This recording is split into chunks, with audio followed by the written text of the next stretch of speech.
Welcome into LakePoint Sports. Cory McCartney along with PBR Florida's Doug Freeman here for the 2022 Future Games. It's Florida against Ohio. Doug, good to have you in.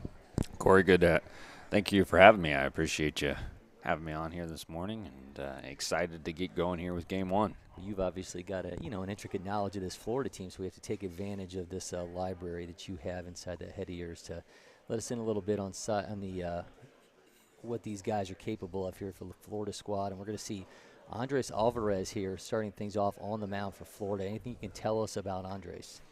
Yeah, well, strong arm, strong young man who two-way player in high school, probably transition more to a PO as he goes on to the next levels. So we've got him here as a pitcher only, and you'll see his athleticism, strong arm, can spin a breaking ball. So we'll see how it translates, see how he does today. All right, he's going to start off with James George Gilson behind the plate here. Florida also going to have David Ruesca at first base, Will Gregory at second, Ethan Burkhart playing third, Chris Davila at shortstop, and the outfield going to go Caden Lopez, Zane Pestalozzi, and finally Caden Lopez. So we'll get started off here against Ohio. Patrick Corbin going to start things off here for Ohio.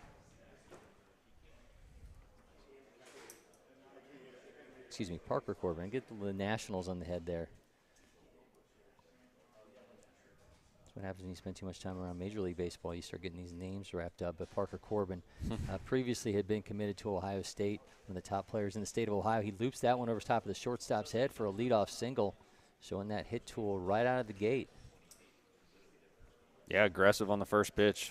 It's always something that we preach to our guys, especially is the pitchers want to get out there and get comfortable pretty quickly. So if you're ready and aggressive early, you're going to have a chance to get something to hit, and that's what he was able to do there. Yeah, he told me yesterday he hunts fastballs, and obviously he knew what he was looking for there, driving one to the outfield for a leadoff single.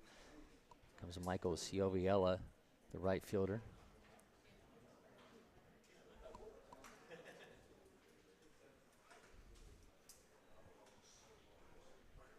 Michael out of Tallmadge, Ohio. 89 there on that fastball from Alvarez. Again, not as polished as, maybe some of the other pitchers we'll see on Team Florida, as he's, really been mostly a two-way guy leading up to this point, which is, going to be intriguing for guys that are able to look at the athleticism, see how the arm works, see the body, and understand that he doesn't have a ton of mileage on the arm. Pretty quick, clean arm action, and picks off there. And a lot of life on the fastball, shows the ability to spin. So a lot to work with. Ultimately, is the upside is really, the big factor for Alvarez. Swing and a miss. I like when the pitcher takes a offense from the guy getting the leadoff single and wants to keep throwing over there and keep him on his toes. Alvarez clearly wasn't happy with that first pitch lining up in left field.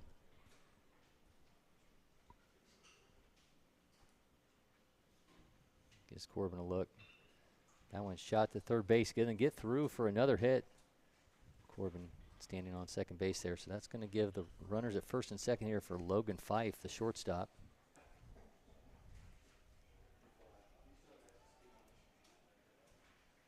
Fife from Springfield, Ohio.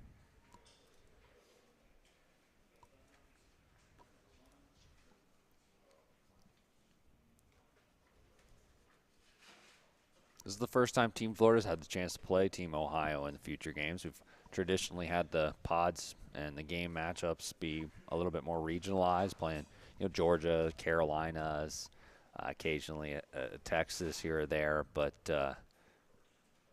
glad for the guys to get an experience. Ohio always has a really talented team, and you can see they're swinging it here early as that one's called a strike on the outside corner.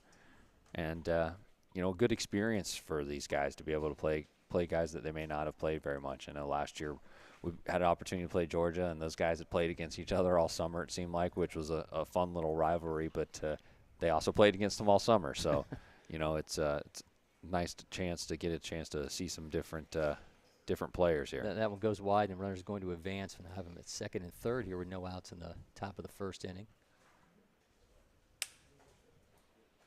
Alvarez Alvarez trying to find some consistency early on.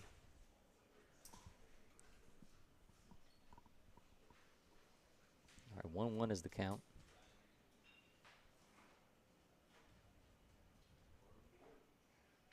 5 busts that one to the shortstop. Going to be able to flick it to third for the out, but a run's going to score. Corbin goes across home to give Ohio a 1-0 lead.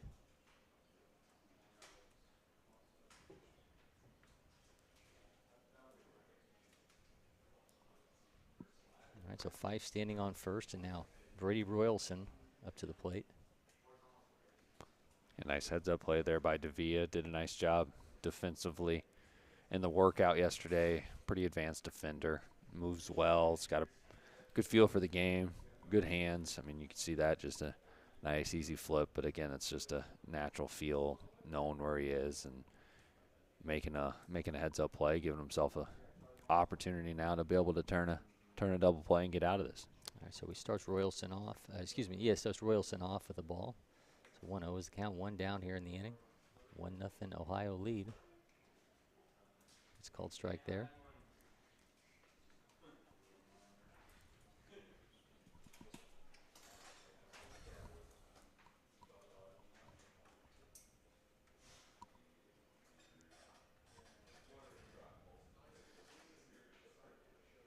Oh, nice inside breaking ball there for the strike. That one's 72.6 miles an hour, 2,100 spin rate.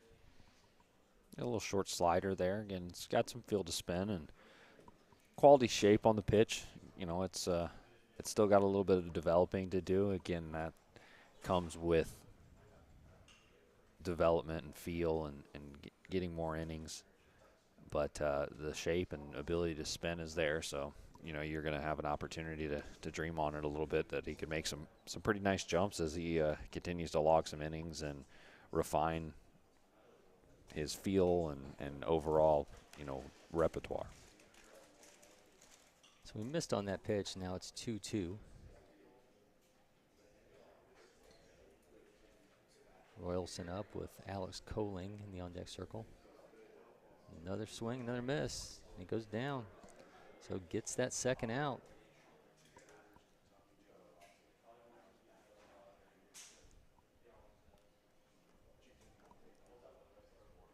Another 88-mile-an-hour fastball there. Working 86 to 89 here, mostly in the first inning. That 70 to 72, 73-mile-an-hour slider. Hadn't shown a changeup, I don't believe, yet so far here in the first. Wouldn't be surprised if we see one here against the lefty. Oh, hits Coling inside.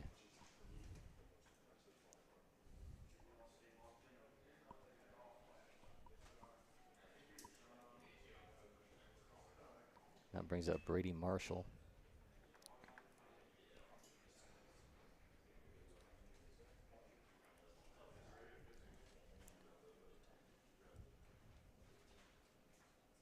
Four base runners so far for Ohio in this top of the first. They lead 1-0.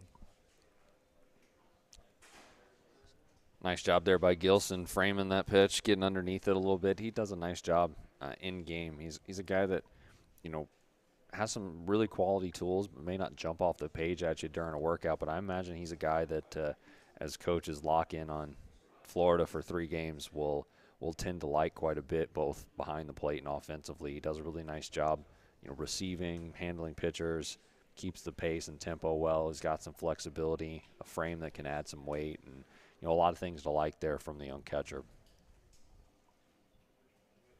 right, they've got Marshall down 0-2.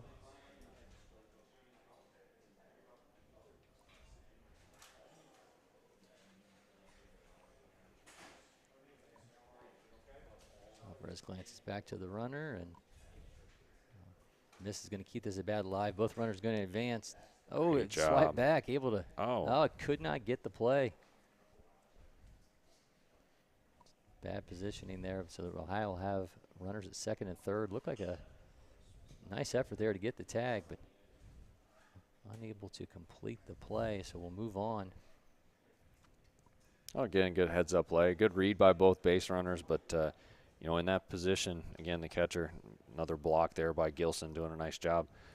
And you know, as you teach catchers in that spot, especially with 2 outs, and the trail runner tends to not get quite as good of a read or a jump, as he's got to make sure that he's not running his guy off the bases with 2 outs. And good heads up thought, and you know, just throw kind of cut on him a little bit, and wasn't able to get the 3rd out. And got a 2-2 count here, and see if Alvarez can leave a couple Ohio players stranded on 2nd and 3rd.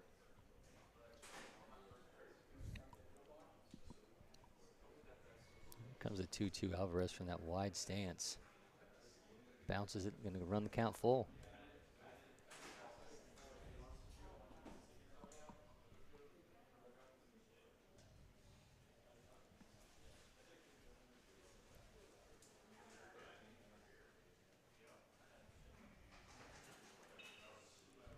Flips that one to second base, bobbles it, but able to make the play and get out of the inning. But not before Ohio takes a 1-0 lead on Florida here in the 2022 PBR Future Games. We'll be back with more from LakePoint Sports.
We're back here at LakePoint Sports, the 2022 Future Games, Ohio versus Florida. Cory McCartney along with PBR Florida's Doug Freeman, a 1-0 Ohio lead.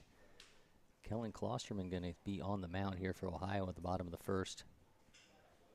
Klosterman from Moeller High School. Of course, Cincinnati Moeller produced one Ken Griffey Jr.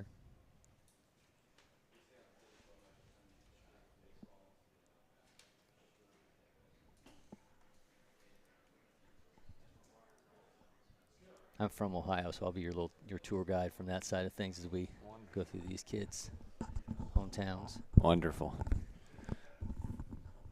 I can't say Ohio is my area of expertise, but you know, I'm able to break these guys down. 77, 78 here. I believe he might be back-to-back breaking balls there to start things off here in the 1st.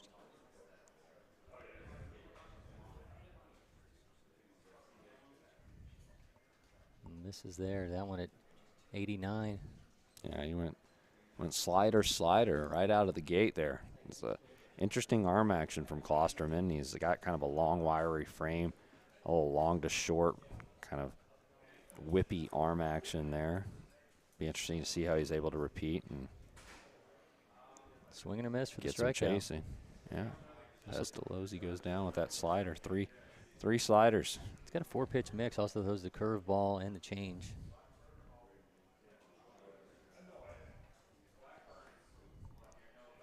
All right, so we got Zane Pestalozzi, the center fielder. Here comes Jalen Fox, the left fielder, the one down.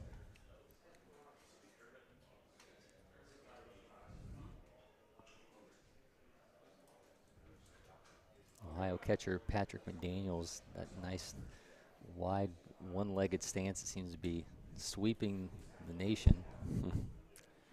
Yeah, it's definitely set up for receiving now. That one swung on and missed. Good fastball. A little bit of looks like a little bit of running life there from Klosterman. It's a really quick arm. It's definitely a little bit of a different arm action in terms of, a little bit long straight in the back and then just short and quick out in front. Stays pretty tall throughout the delivery.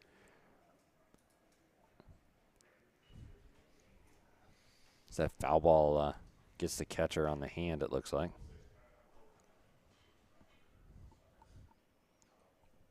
I'm going to give McDaniels here a second to recover. All right, 1-2's the count to Fox.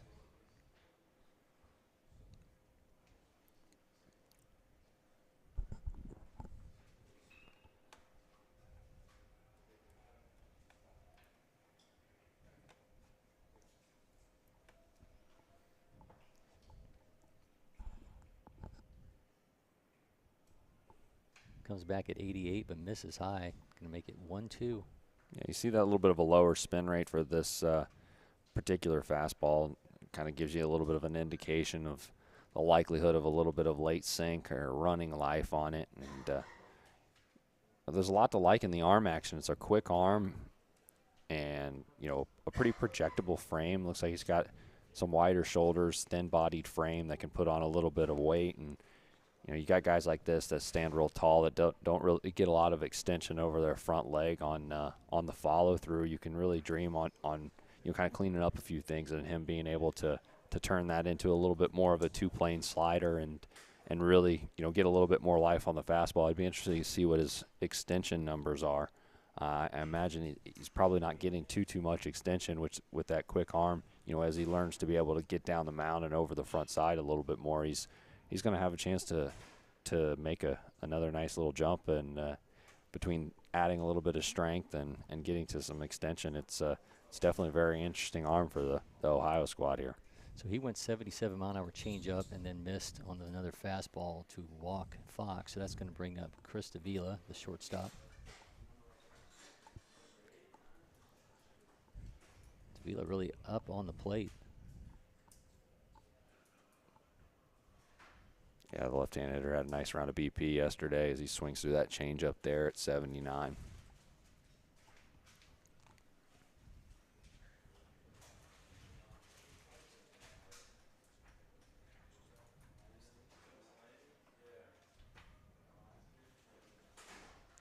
Fox with a sliding mitt ready. Davila shoots that one to the gap and right. Going to be down for a base hit. Fox is taking off for third, and Davila's scooting to second base. He's going to be in time.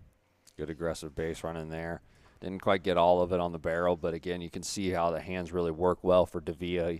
He's a guy that hands work in general. Those type of guys, the middle infielders who've got quality actions, whose hands work in the middle, tend to have pretty good hands offensively. And in that regard, it mostly refer to the ability to adjust to different pitches on different planes and be able to work effectively both up in the zone, low in the zone, and be able to adjust backward and forward. And by that regard, I mean, staying back on a breaking ball, keeping the hands back, and almost flicking the wrist and being able to stay on the barrel and have an accurate barrel where he's still able to drive that ball in the gap despite not really getting all of it. And aggressive turn there gets him to second base. So that's why he's one of those top hitters in the class is he's a guy that has the athleticism, but the athleticism is functional in terms of he's able to use it effectively at the plate and defensively.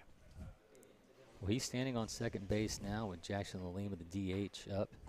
Jalen Fox on third as Florida looking to answer Ohio here as they have a 1-0 lead. Skies that one to right. Corbin gets underneath it for the out. Runners will stay put.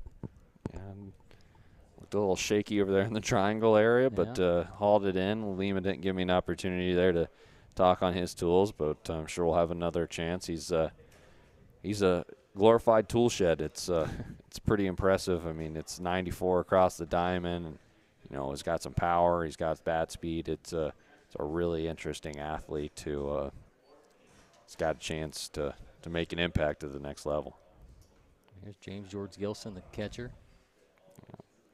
Spoke highly of him defensively, and as I mentioned, offensively, it doesn't jump out at you on the BP days. It's kind of gap to gap, gets into the legs pretty well. But every time we've seen him in game, it seems like, he's gone, gap to gap doubles or driven a ball out of the ballpark and got a little bit more power than you might look with the frame. I mean, it's not a bad. It's an athletic frame. It's not extremely wiry, but he's got a lot of room to add some additional strength. He's already able to generate some natural leverage and drive the ball, especially the pull side. So, see if he can get on time here with the quick arm Klosterman. Check's gonna make it 2-1. Yeah, I'll be interested to follow Klosterman and see how he progresses, because that slider's got an interesting shape. I mean, it's got some spin, but he really doesn't get out in front. He really doesn't get his fingers on top of it. And, as he gets a chance to go and, make a few tweaks, it's got a chance to be a pretty good pitch for him, I imagine. That one. Throwback Joe. Looked like it may have gotten over the third baseman's head, but able to hold that in.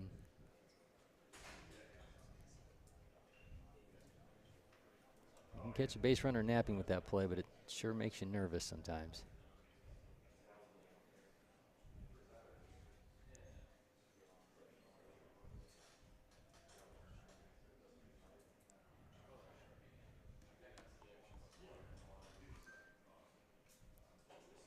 There's that slider again. Look, it just doesn't quite have that, second plane. It doesn't really quite, break yet on him. And it's again, it's got some nice spin. And it's got a good shape, and it's got a chance to make a jump. I think overall, his repertoire is really intriguing with the quick arm, but is gonna be a guy that could can make some nice jumps with as he continues to progress and mature and learn how to pitch. Klosterman walks the bases loaded. Now we'll have Ethan Burkhart, third baseman.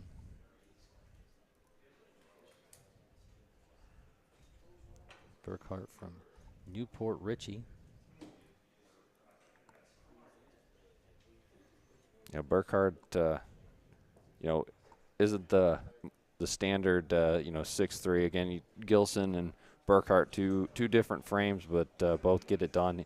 Burkhart tends to be on time and on the barrel quite a bit. He's one of those guys that's hitterish, where he's got a pretty good feel as that one gets away from the catcher but bounces right back. Not and in time. Not quite in time, yeah.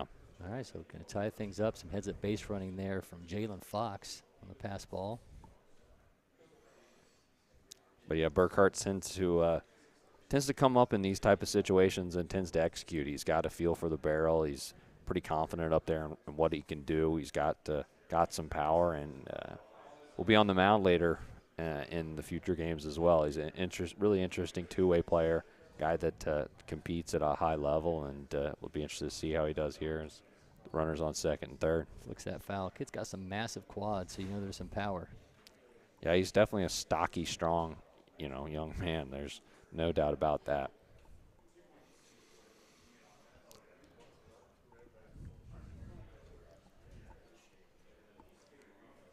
All right, here comes the 1-1 from Klosterman. Misses high. Seems to be missing on that changeup a little higher in the zone.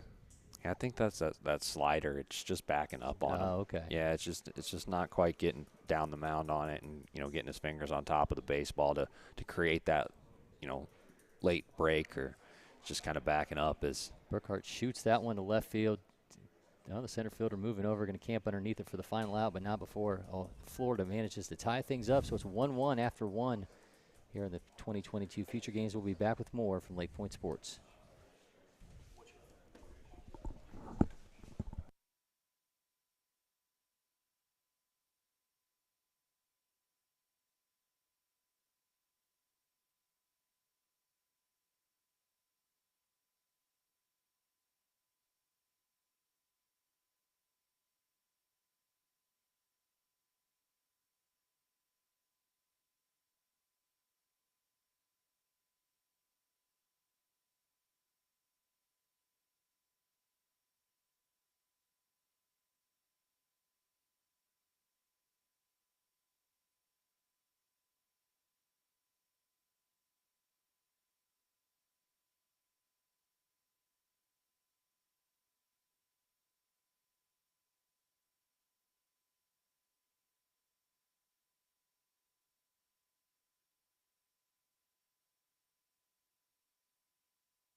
On at the top of the second here at the 2022 Future Games, Ohio versus Florida. Cory McCartney along with PBR. Florida's Doug Freeman. 1-1 is our score. Andres Alvarez continues on the mound for Florida. He's going to be now facing Jordan Keeveman, the left fielder for Ohio. Keeveman goes foul in the first offering. What are you looking for from Alvarez after that first inning? Yeah, you're just looking for him to come back and compete in the zone. I think he was just a little bit erratic around the zone, and you want to see a young man be able to come back and compete and go after hitters. And came out, get strike one. It's a good way to do it. And again, like we mentioned, he's a guy that's still young and has to develop on the mound, and so you want to see him be able to, as he goes after the foul ball from the other field. Almost got to see some PFP drills there for a second on the ball, bouncing over from other field. Two-way guy, man. He's going to try to get out there and get in the infield. But, I mean, ultimately you want to be able to see guys compete. That's the great thing about this event, and the ability to play against high-level talent is every single inning you can get out there and compete. As that one's driven into left center field and going to get into the gap, into the wall. All right, Keeveman's got extra bases. He's heading to second. Pull up there for a leadoff double. Came in at 86 and went out at 90. Good swing by that young man. Balanced swing right there. Stayed back, drove it the other way, didn't try to do too much. It's a good approach right there.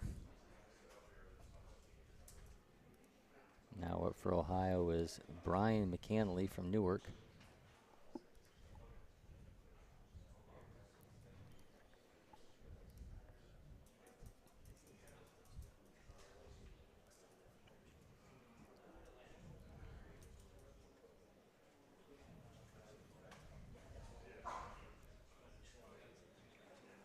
Misses on his first offering to McCanley.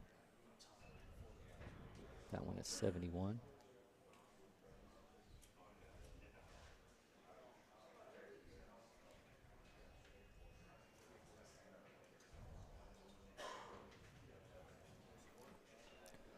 Shoots that one to left field. That's going to drop for another hit. They're going to round third to think better of it and come back. So back-to-back hits for Ohio hitters start the second. Now it's Kyle Koch. Yeah, I mean, again, you don't mind them getting hits. It's the walks that'll kill you. So it's good to see Alvarez, competing in the zone and making these guys swing the bat. And, they're doing a nice job not trying to do too much. And, again, just drives that one into left field and see if he can work through a little bit of trouble here. Koch from Lebanon up. Runners at corners.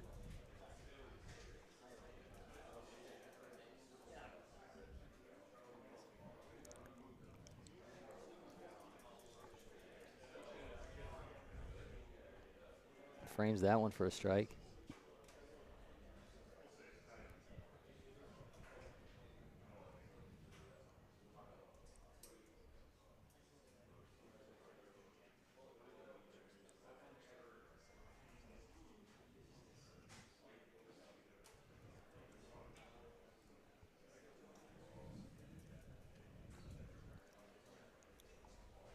All right, 2-1 is the count to Koch here. No outs, runners on the corners for Ohio. The score is 1-1 here in the second inning.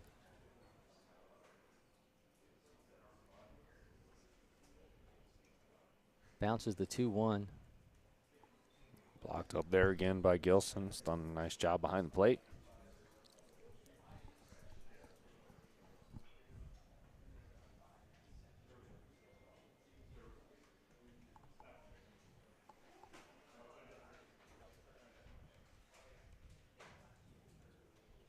Comes the 3-1 pitch from Alvarez. And this is going to walk the bases loaded for JoJo Overbeek, the first baseman. Overbeek from Cincinnati. So, Cory, you mentioned you were from the Ohio area. What, now you're living in Georgia watching baseball. That's right. What's the biggest difference you've seen in terms of, how baseball is developed or played, or Ooh. overall from the Midwest to the South, Georgia, Florida, is comparative to the Ohio, Michigan, that type of area. So I've been down here for 17 years now. Um, I think back to when I played, we didn't even have, we played Legion ball, right? And we, pretty much stay within our area with our teams, and just the amount of baseball these kids get to play, especially down here, is just staggering. I think that's the biggest thing, is just the amount of reps that these kids get. Yeah, there's kind of the double-edged sword, right? People say, oh, they're playing too much, throwing too much. But I would say that the Ohios and Michigans and Canadas are saying, well, heck, I'd like to get some of those too many innings in, or the too many at bats. It's it's a fine line there. Baseball's it's not football. It's not full contact sport. Just Alvarez back in the zone, getting a couple swing and misses there, and getting himself a strikeout, helping the cause, trying to get himself out of this little bit of a jam. But I've always been a big proponent of getting those reps, and I think that's for me, when you're recruiting guys, you're looking at that, the athleticism and the just how far along guys are in the South. You take that into account because of those reps, and because of the competition level across the board, and some of those different factors. And it's interesting to see how guys in the Midwest or Northeast progress as they, maybe move on their careers and farther down the line, and the jumps that they can make in college and beyond, because of the opportunities of being able to play more often. So when swung on and missed, Gilson goes down to first base. So, yeah, I mean, it's one of those where I'm always interested to hear the perceptions of different regions and how they feel about how much they get to play or how little, indoors or outdoors. Yeah, I mean, going back to my conversation with Parker Corbin yesterday, the Ohio second baseman, I mean, that was, he said there's this perception that we don't get to play much baseball, so we like to come down here and show these guys that, yeah, these kids from Ohio can play ball. So I think that's definitely, part of it. I mean, they know that people think that they aren't to the same, experience level or the same, developmental level as these kids from Ohio, from Georgia and Florida and California, Texas, and Arizona. They get to play year round. Flicks that one foul, 2-1. Alvarez still holding 87, 86, 88, doing a nice job of getting. It just shows the arm strength, some of the ability to be able to repeat, the athleticism in the arm. There's a lot of things to like, and when you got a young arm who hasn't thrown a lot, those type of things are key, because that's a ground ball. Got a chance to get a double play here. Davia flicks to the second baseman, and they got one. Quite. Nice little turn there, but unable to get the man at first base. Got down the line well. It was that I didn't get a time there, but really moving well down the line. That I thought they had a pretty good chance actually to turn that, but. Instead, Ohio takes the lead back again. Yeah, Brady Schreiber showing some speed there, and this is Jackson Frazier. Ohio up 2-1. I'd be interested to see what Schreiber ran, as he's going to take off there and steal second easily. You put that sliding mitt on, you want to use it. Yeah,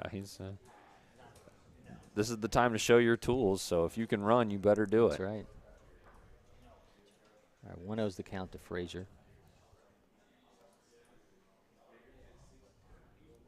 Frazier from Dayton. Ooh. Fastball misses up and in. Again, 2 outs. Alvarez, I mean, you talked at the beginning of the inning, asked what do you want to see from Alvarez after, laboring a little bit in the first. I mentioned seeing him compete. Well, bases loaded, nobody out is probably one of the tougher situations to put yourself in this environment. And now he's 1 pitch away from getting out of it with only 1 run and almost with nothing with that last, ground ball up the middle. So, again, you don't speak too soon, but ultimately if he's able to get out of this, even though it's, 3 balls and no strikes here to the hitter, it speaks to the competitiveness. It speaks to the resiliency and ability to bounce back, and some of these intangibles that people look for in terms of, hey, okay, we can see the arm action, we can see the athleticism. There's certain things that we can evaluate pretty easily. well, how does he compete when he gets punched in the mouth? How does he go out and can he come in relief with runners on first and second, nobody out, and throw strikes and get us out of a jam? And those are the type of experiences and at this type of exposure level of an event that can help separate guys and help them get an opportunity at the next level. He's trying to battle back in this count. It's now 3-1. Yeah, I think he just went with a 3-0 breaking ball there, so that's a bold move. Shoots that one up the middle. See if Davia can make another play. Oh, it goes behind his back. And he got him. Extremely slick play there as he makes the transition behind his back. Able to get the runner at first. So Florida gets out of it having only allowed one run. A pretty slick play there. We'll be back with more here from LakePoint Sports' 2022 Future Games.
Back at it here at the 2022 Future Games. I'm Cory McCartney, joined by PBR Florida's Doug Freeman as we continue here at the bottom of the second inning.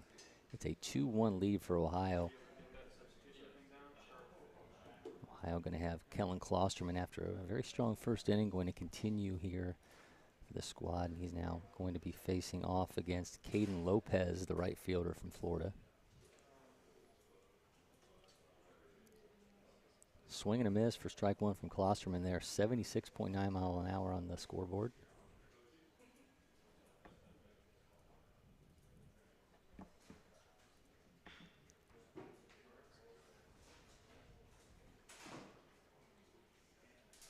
Second strike, that one at 88.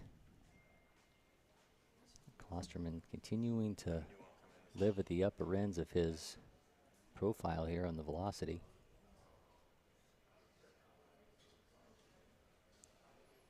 Comes the 0-2 to Lopez. Shoots that one, gonna be foul. And hit somebody's chair there right outside the first base net. Might have hit somebody's camera as well that's fastened to the fence.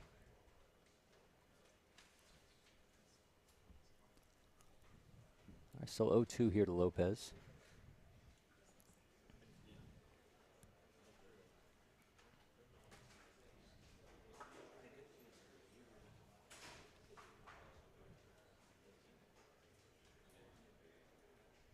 Klosterman misses that 77. All right, so 1-2 is the count here to Caden Lopez. Yeah, Lopez is another one of those individuals who has a lot of tools and almost he tied the previous future game record. I believe it was gets called out on strikes there. The outside corner. It was a 96 from the outfield yesterday. Nice. I'll bring up Will Gregory, the second baseman.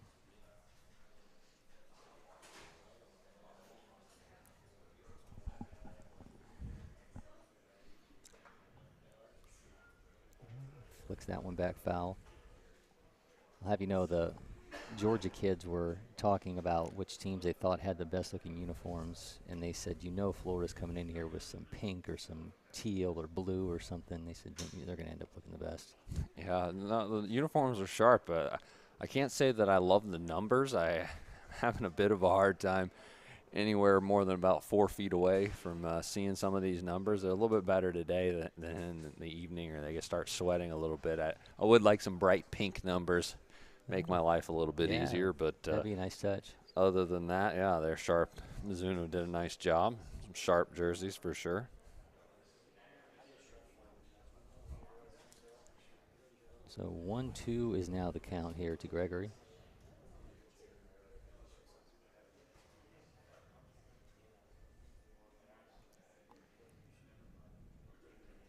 Misses high and make it 2-2.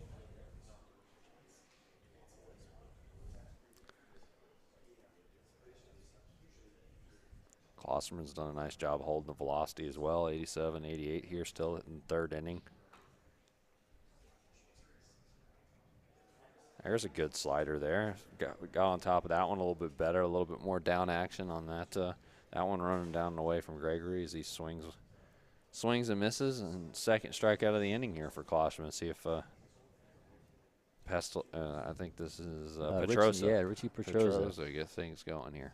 Klosterman going to see if he can strike out the side here of the extra hitter at the plate. Well, that one just a bit outside, right? Just a bit outside.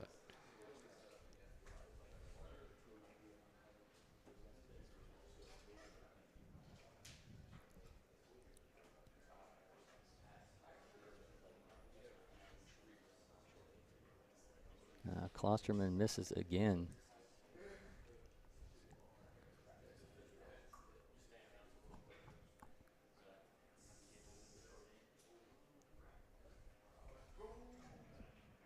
So he comes back here after a couple wild pitches here to start the at-bat against Petrosa. There he comes back. That one pumped in at 86. 86.6. That's 87 in my book. There you go. I like to round up. Well, the guns do automatically. So we're gonna round up for him. Petrosa fires that one to center field. Gonna camp underneath it for the third out. So no traffic on the bases at all for Florida in that one as Klosterman gets through the inning unscathed. Still 2-1 Ohio lead here at their 2022 feature games. We'll be back with more from LakePoint Sports.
We're back here at LakePoint Sports, the 2022 Future Games. Cory McCartney, PBR Florida's Doug Freeman got PBR Georgia on the brain here, being at LakePoint Sports all the time. But a 2-1 lead for Ohio here.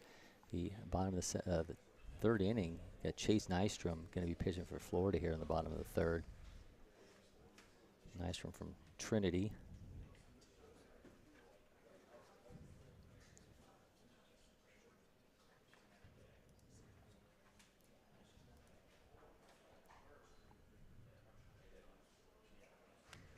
Nystrom has a chance to show some electric arm speed. Again, it's kind of similar to Klosterman in a way where it's a little bit of a different delivery, but an electric arm, and has a ton of arm speed, and really has a lot of upside. Is he's got a lot of room to add some strength as well.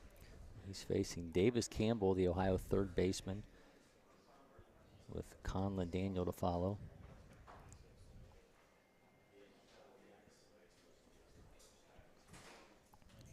Campbell, sunglasses gleaming in the bright Georgia sun here, facing a 1-1 count.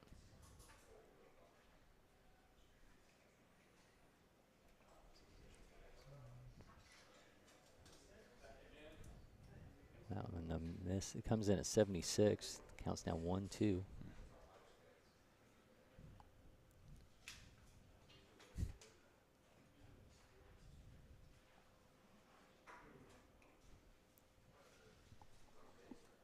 Another slider there. I mean, he's spinning that thing at 2,600. I mean, he can really spin it. Again, that's also a product of the arm speed, being able to, get a little bit more extension, and once he gets a little bit more feel how to land that pitch, it's got a chance to be a real swing and miss pitch.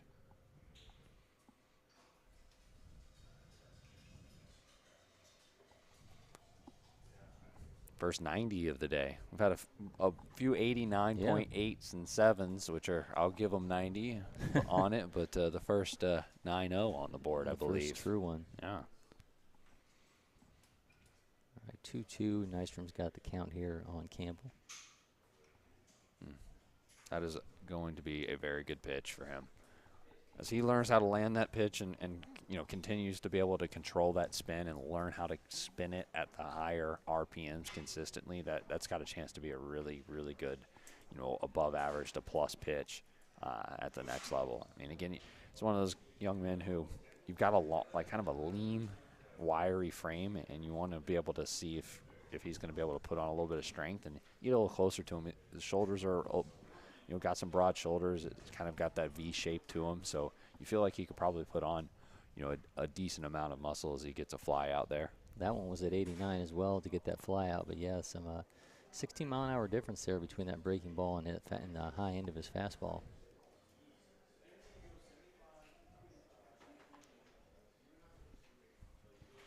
There's Patrick McDaniels, the catcher. 2 down in the inning here for Chase Nystrom and his first few batters here on the mound for Florida.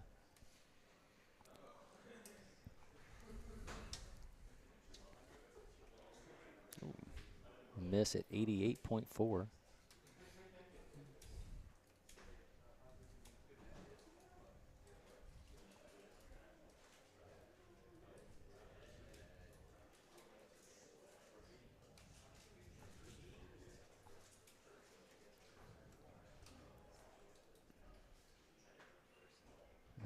Bad miss there on the 1-0. Got away from him.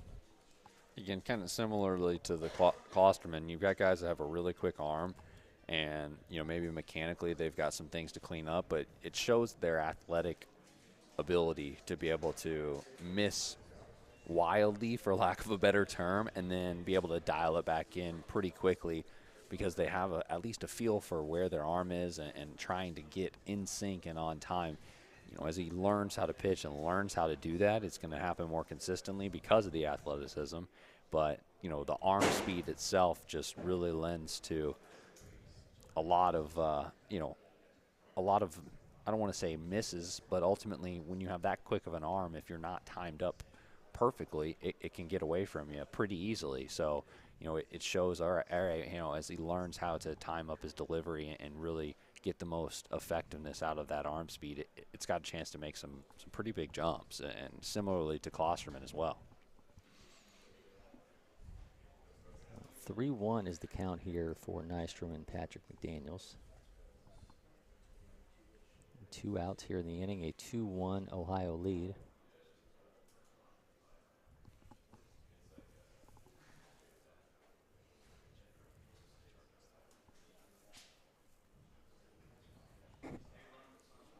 Fires that one down the left field line. That one's going to go hit off the fence. No, staying in play, though. McDaniel's going to be cruising in for a double.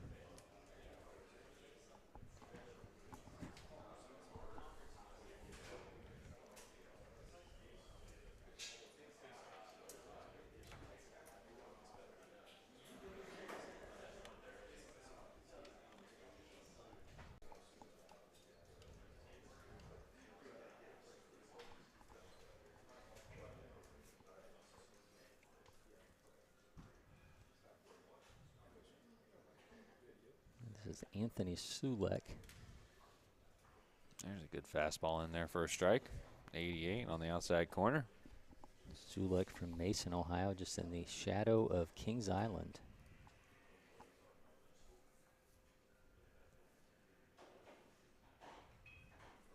Sulek flicks that to second on the bounce, able to make the play and get out of that. And an unscathed inning there for Florida, the first time they've kept Ohio scoreless in this game. So we're on to the bottom of the third, a 2-1 lead here for Ohio as we continue with the 2022 feature games. We'll be back with more from LakePoint Sports.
Back at it here at the 2022 feature games. Cory McCartney, PBR, Florida's Doug Freeman. A 2-1 Ohio lead in the bottom of the third inning. Kellen Klosterman still on the mound for Ohio. We continue here. David Rueska, the first baseman, going to step to the plate for Florida. Pretty massive frame here for Rueska. Yeah, Rueska is it's I think 6'6", 240. He jumps on that first pitch and right to the right fielder. Is that 93.4 exit velocity? Yes, it is. Nice job being ready to hit there. Back to the top, and Zane Pestalozzi. Now, Pestalozzi had one of the more impressive BP performances on Team Florida yesterday, just absolutely peppering balls all over the field, pull side, showing a bunch of power, and not quite the power display there as he dribbles that one back to that one's pitcher. A 50.4 exit velocity as he bounces that one back for Klosterman, who makes the play at first to get down to 2 outs.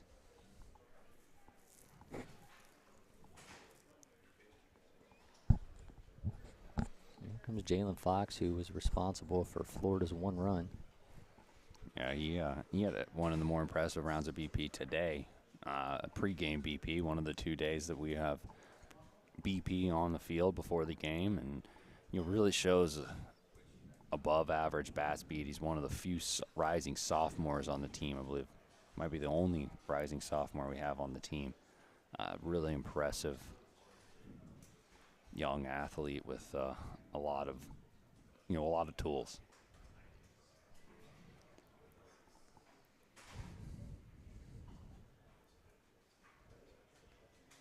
Klosterman in the miss inside makes it 2-0.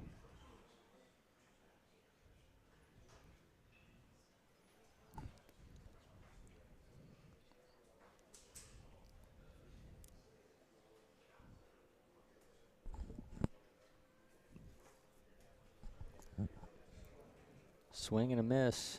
That one at 76.3. Cut a little slider or cut a changeup, I think.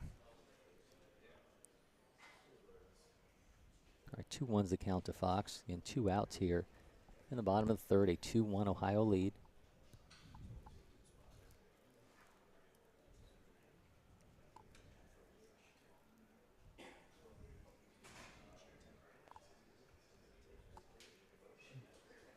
Wild pitch there makes it 3-1.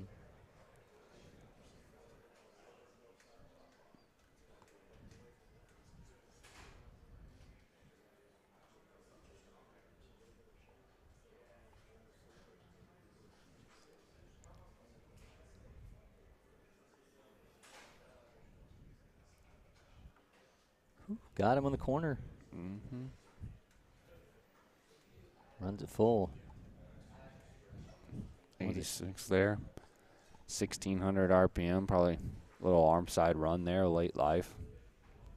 Came back, started off the plate, ran back over the outside corner, tried his. Got him swinging wildly there. Get out of the inning. So clean inning for both sides there. Head to the fourth inning now. 2-1 Ohio lead as we continue from the 2022 Future Games at LakePoint Sports.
We march on to the fourth inning here at the 2022 Future Games. This matchup of Ohio and Florida, a 2-1 Ohio lead. Cory McCartney, PBR Florida's Doug Freeman.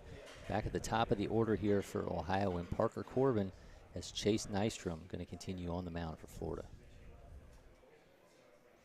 Let's see if he can replicate the success of last inning and, attack with the fastball and, flash that really good curveball slider, kind of little servy combination there that he's got to get some swing and misses. Corbin shows bunt, pulls back, and it's a 1-0.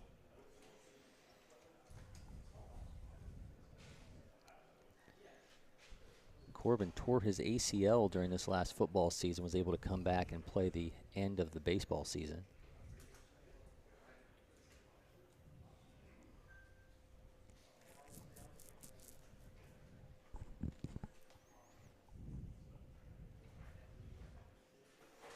He's got a strong lower half, that's for sure. He's done a nice job rehabbing, it looks like. Shoots the 2-0 to gap in center and right, and center fielder going to camp underneath it for the out.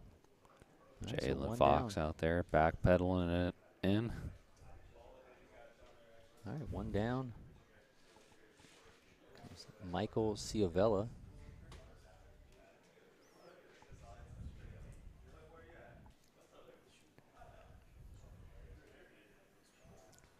Nystrom having some success against that top of the Ohio order, at least so far, that got to Alvarez early.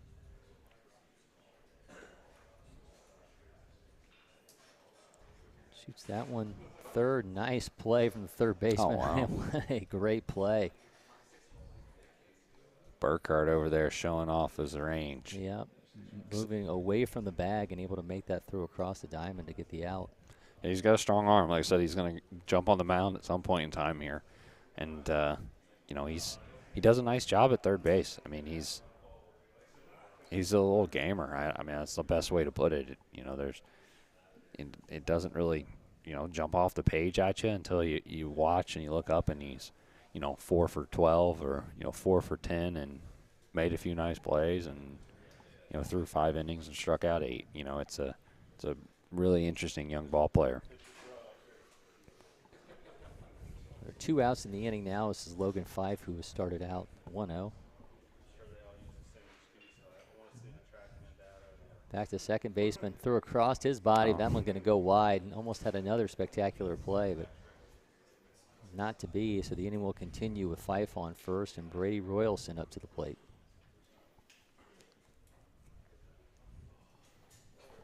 Will Gregory showed us something earlier when he went behind his back to make the transition. Almost had a second web gem on the day.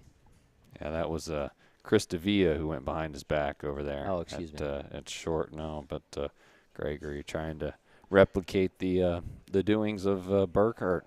Just one pitch earlier, it seemed like.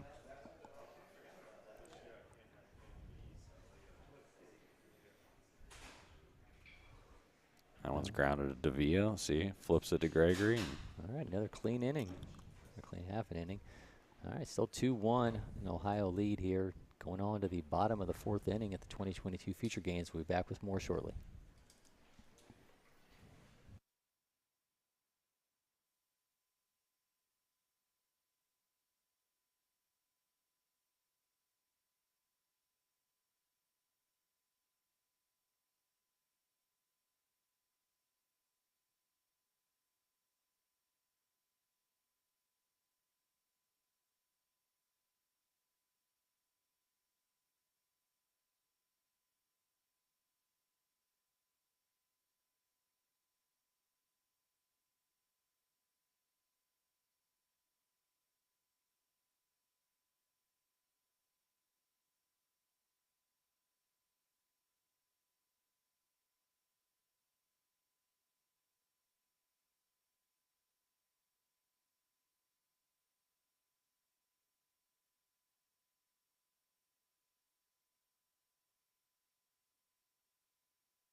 Back with more here from LakePoint Sports on to the bottom of the 4th inning.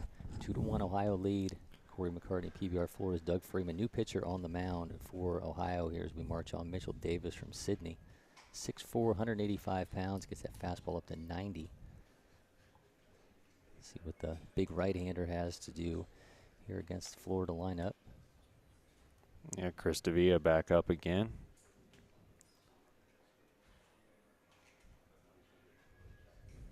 .82 with a 2,000 spin rate for Davis in that first offering. Swing and a miss from D'Avia.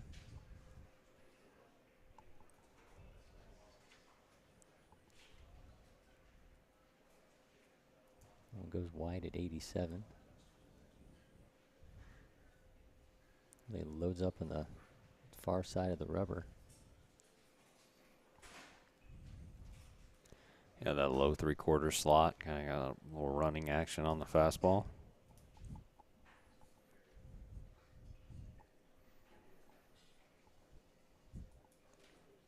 Swing, a miss, and makes it 2-2.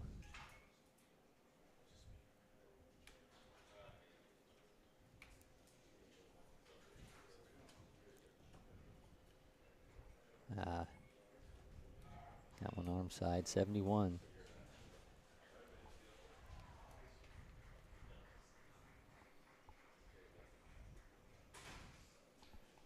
Flicks that foul.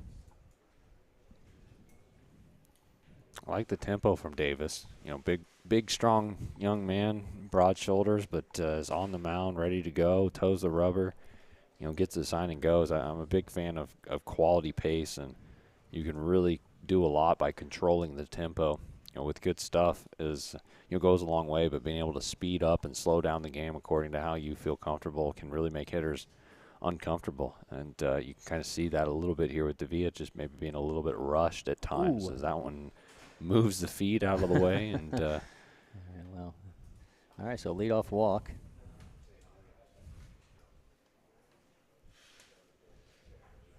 You wanted to talk about Jackson Lima earlier, and here's your chance.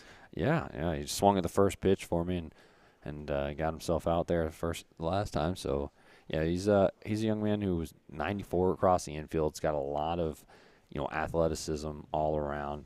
Runs well, you know, probably a slightly above average runner. You know, can defend it in the middle. You know, might project as a third baseman with the strength at the next level, and you know, has got gap-to-gap strength with some pull-side power, and I think he's going to have more as he, you know, continues to mature and grow, because he's got a really good frame that can hold some strength and a nice lower half. So see how it translates here in the game, as he took a nice round of BP yesterday and today. He's up 2-0 on Davis. Make it 3-0. Might not get a chance to. Yeah. You know, last time he swung at the first pitch, and this time he's on pace not to swing at all. So.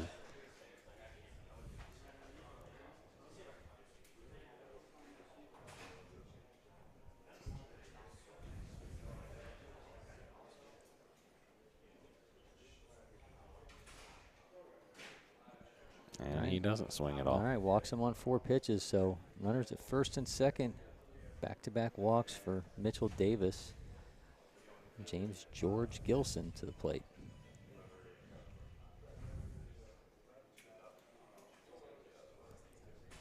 Some words from Parker Corbin for his pitcher.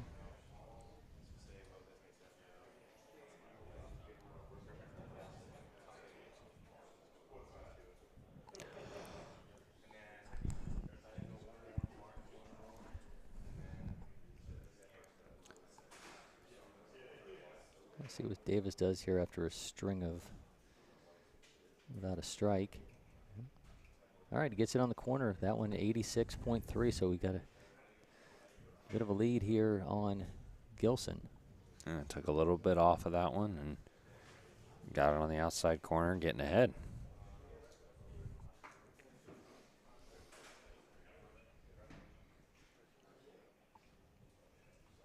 And behind in the count 0-2 is Gilson real quick. Ahead in the count is Davis.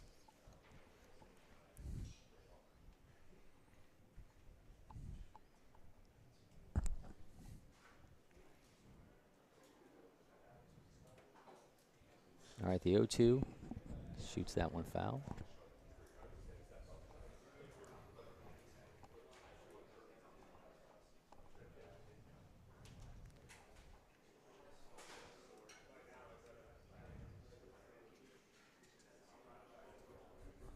again, as we mentioned with Alvarez earlier in the day, seeing the ability to compete, these are those opportunities for, hitters that get behind in the count, runners on base. Again, it's great to be able to show tools in BP and show that, the swing looks like it works, everything's balanced, it looks good, but hey, can you get in the box with runners on base, compete with 2 strikes, and get hits when it matters. The runners both going to advance there. Yeah, nice bit of base running. Little delayed steal there from the trail runner. All right, the count's 2-2 to Gilson. That was Lima. That was, Lima, the trail runner there. A little bit of a delayed reaction from the steal from Davia. Runs the count full. Davis clearly upset with himself after that pitch. Yeah, and again, Gilson doing a good job, 0-2 to 3-2. And, the last thing Davis wants to do is walk a guy here, even though there is a base open now, but get him behind 0-2. And all right, there we go. Walks the bases loaded for Ethan Burkhart. Who's up again with runners in scoring position. I don't know. It seems uncanny. It's almost all the time he manages to come up in situations like this, and more often than not delivers. Last time flew out to left center field with 2 outs and wasn't able to drive anybody in. This time he's got nobody out with the bases loaded, so see what he can do. Right, some words of encouragement here for Davis. Some trouble consistently throwing strikes early in this appearance.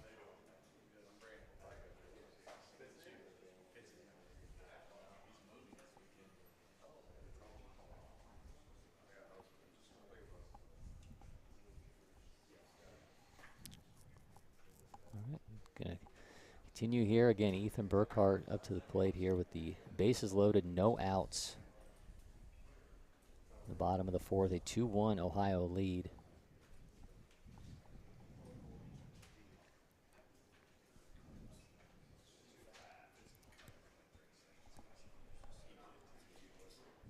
Let's see how Davis responds to this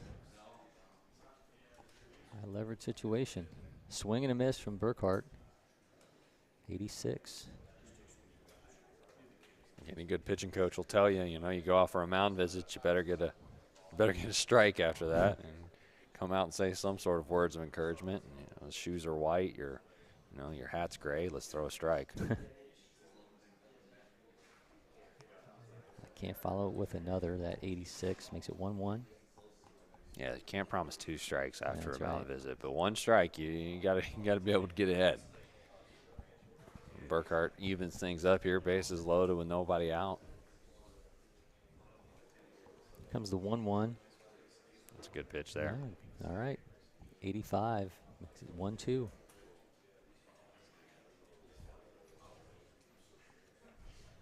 Caden Lopez in the on-deck circle for Florida.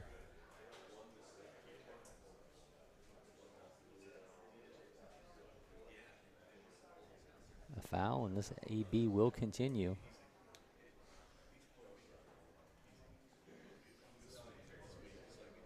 Haven't seen Davis get to that top end on his profile of 90 yet.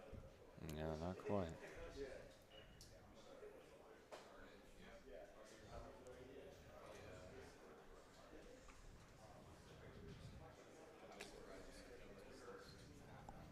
Yeah, just laboring a little bit, trying to get on time. Not quite the same issues that, Nystrom or Klosterman were having with the really quick arm, but in similar fashion, big, long, lanky guys, if they get out of line or, they don't sync up, the arm action isn't quite the same in terms of the takeaway, the break, the release.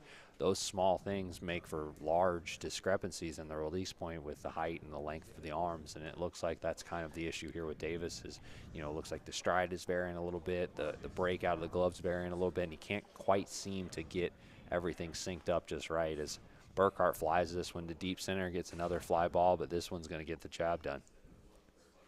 All right, the runner going to coast into home, and we're all tied up. So 2 at-bats for Burkhart with runners in scoring positions, 2 fly balls.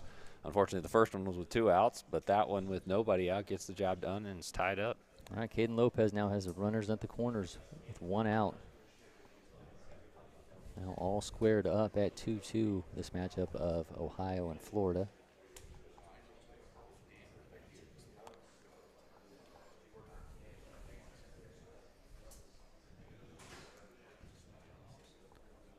And Lopez has shown his athleticism throughout the last couple years. It's a lot of tools. It's a big arm from the outfield, and offensively has a nice little lag in the barrel, and in that terms, just really kind of a little bit whippy through the zone.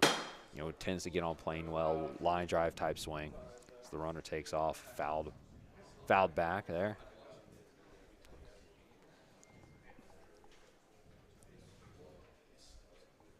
When he's comfortable, he's got a little bit of a small little bit of a rhythm there at the plate, and like to see him get into that rhythm and get comfortable and try to drive one here into the gap.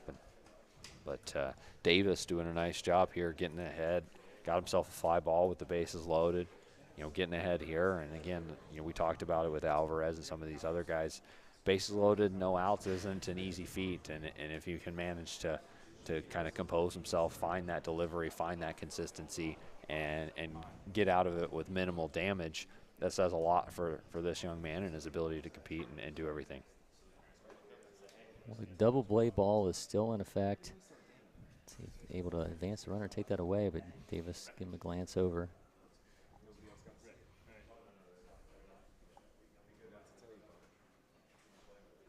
Comes with the 0-2. Pulls back. All right, 1-2 now. That one at 85. Lopez at the plate with Will Gregory to follow.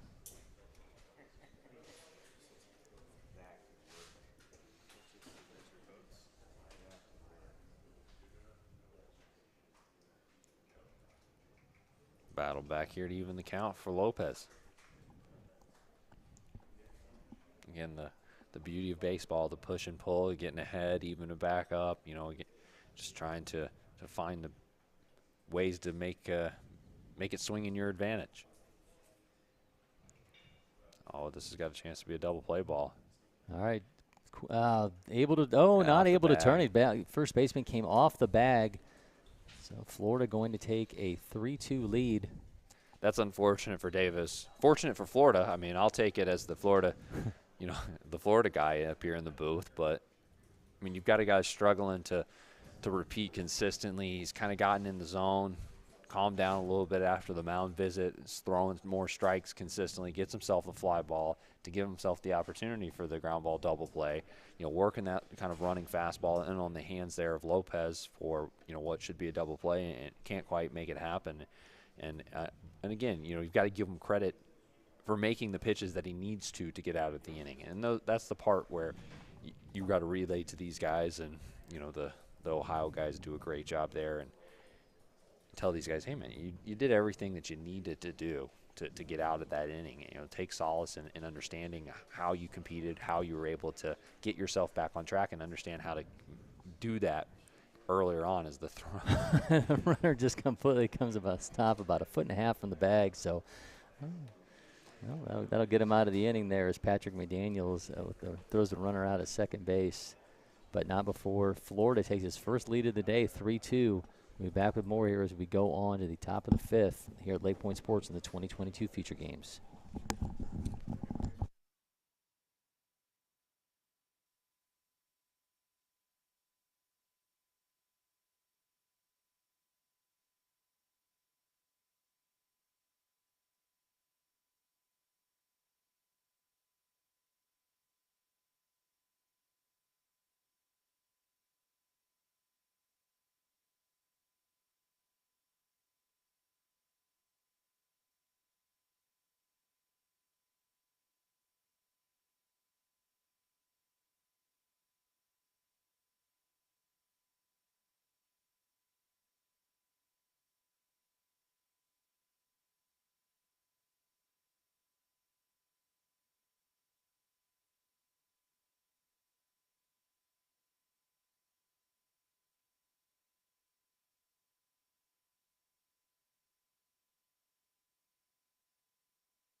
We march on here in the 2022 future games at LakePoint Sports. Cory McCartney, PBR Florida's Doug Freeman. A 3-2 Florida lead now, their first lead of the day.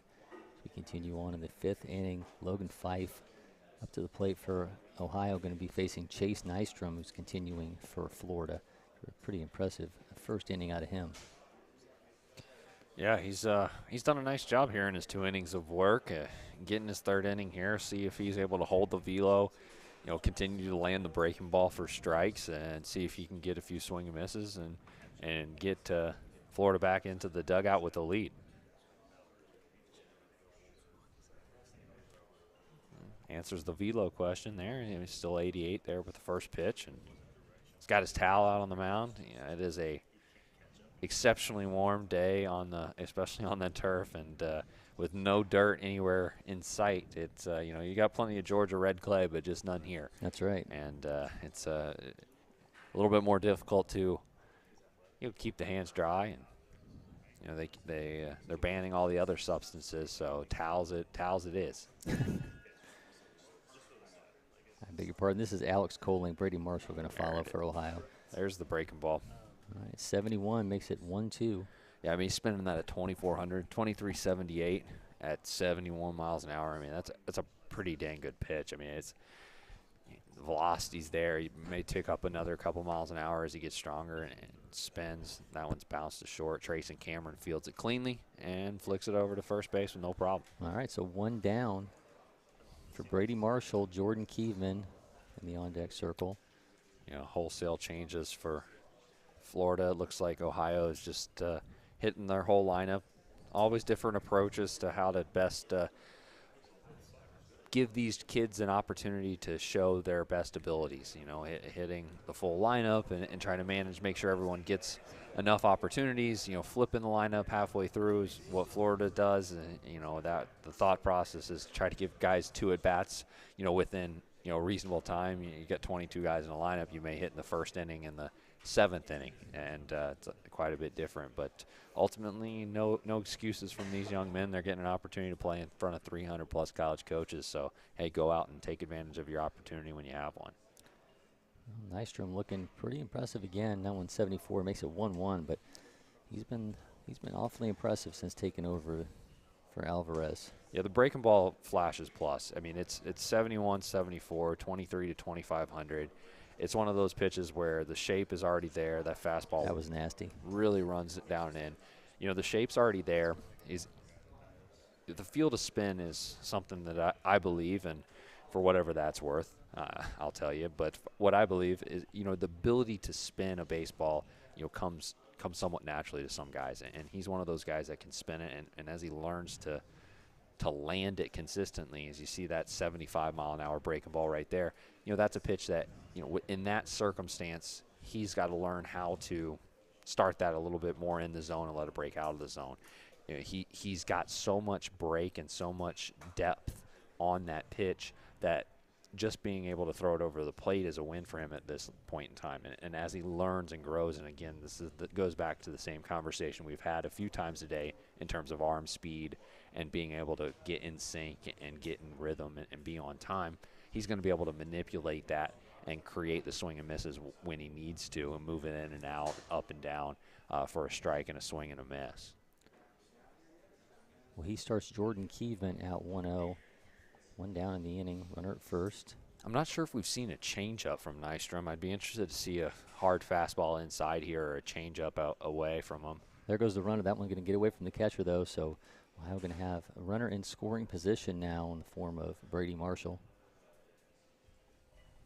Well, he went fastball up and in, so, 2-0. Might be a good time to flash the changeup here, get himself a rollover ground ball to first potentially.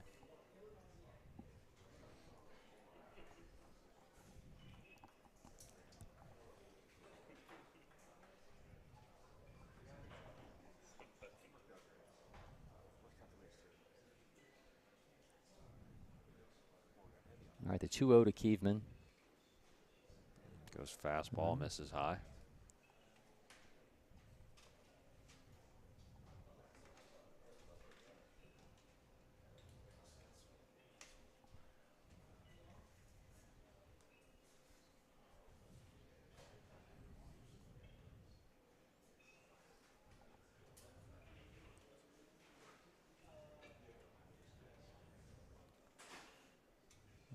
comes the 3-0.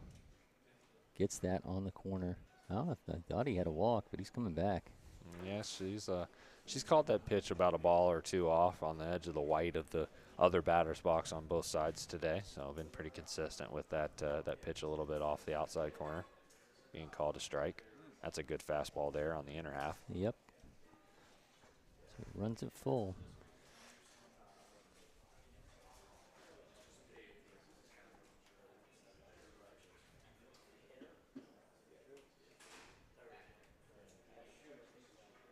Great Swing job. and miss, 86, 2 down in the inning.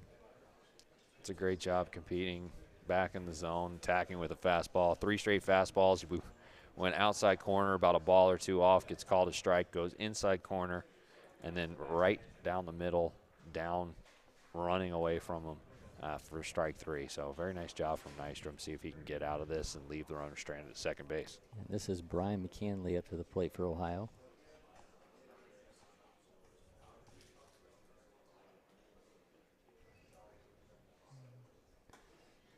Looked like she wanted to call it a strike there. Yeah. Kind of backed off of it a little bit. I do think that was a ball up a little bit. And again, you know, that's going back to it, and don't mean to harp on it because it is a very good pitch. And ultimately, as he learns how to get that, you know, he was trying to throw a get me over breaking ball for a strike, and he's still trying, you know, took a little bit off of it.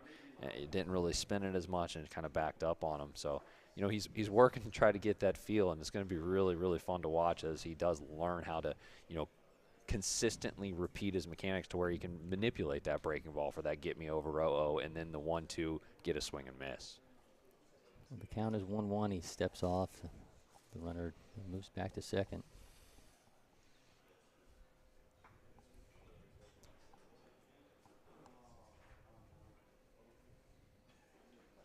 Nystrom with the 1-1. That one going to get through the gap. Ohio going to tie this thing up. An RBI single from Brian McCanley. That's a big-time piece of hitting there by McCanley for Ohio. I mean, that's, you know, down in the count, you know, 2 outs. Flores just put up a 2 spot, trying to put up a 0 after you score, and is able to get one through the 5-6 hole there and tie it up. And that's a really nice piece of hitting there from that young man. He'll turn it over to Kyle Koch. 2 outs in the inning, and we're now all tied at 3-3.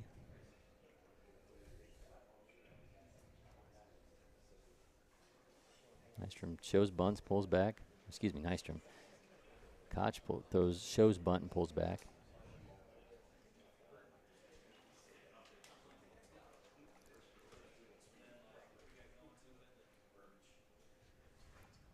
Yeah, I imagine he's not going to be bunting in the showcase environment.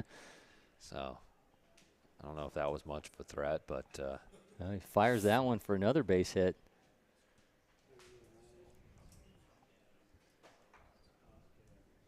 Runners at first and second for JoJo Overbeek. Overbeek bringing a pretty big frame here at 6'4", 210 pounds. yeah, that's a big, strong young man there.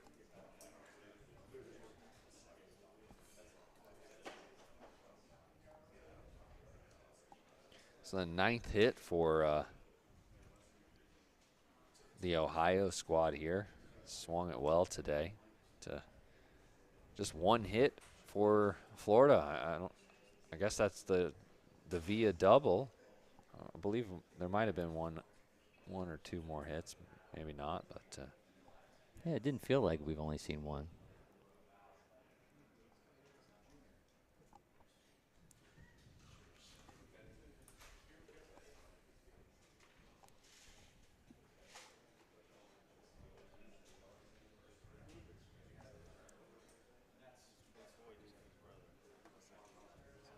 All right, the 1-0 to Overbeek. ball just outside from Yep. where she's been calling it. Yep.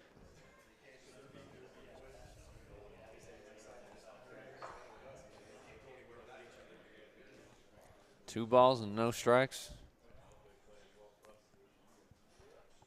Runners at first and second for Nystrom. That one gets away from the catcher, but the runner's going to stay put.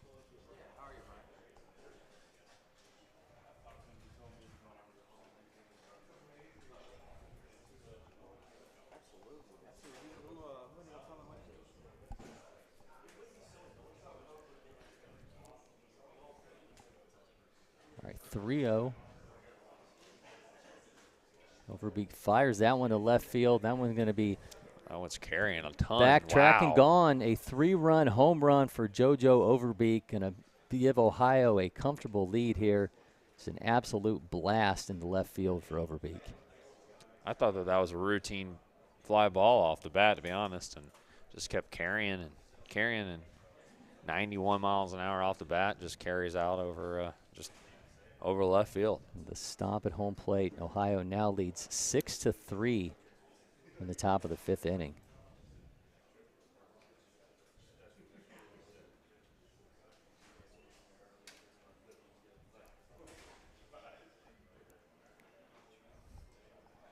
Here comes Brady Stryer.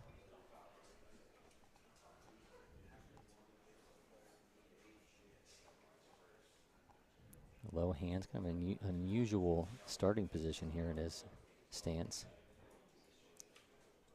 Yeah, there's a lot of different ways to get to the launch position to That's hit. right. And this is not traditional, but if it works, hey, more power to you. Yep. Everybody gets to the same point eventually. They do. 88, reached back for a little bit more. Nystrom had been more 86, 87 most of this inning. A home run got a little bit more out of him. There's a good hard breaking ball, but out of the zone. Yeah, I'm sure a frustrating inning for him considering how strong he's looked to this point. Yeah, you know, two quick outs and get a bloop here and a little bit of a single, and all of a sudden.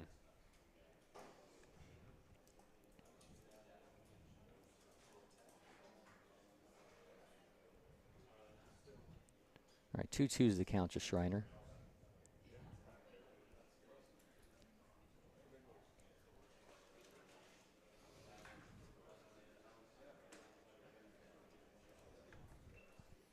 Fires it foul.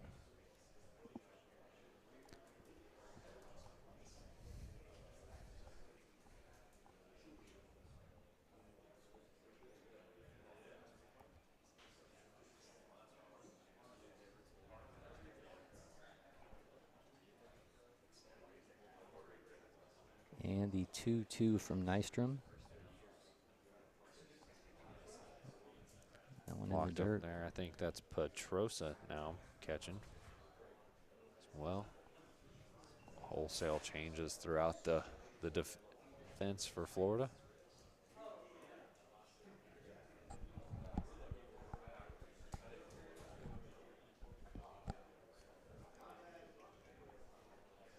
A 3-2 flicked foul, and AB will continue.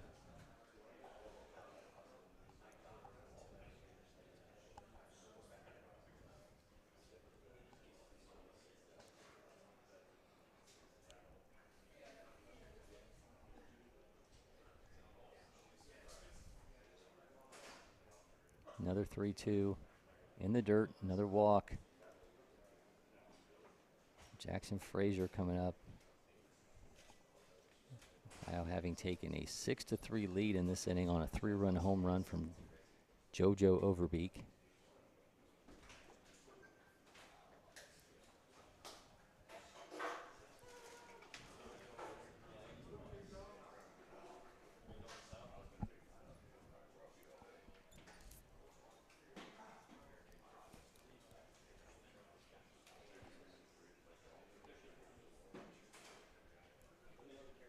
Two down, runner at first.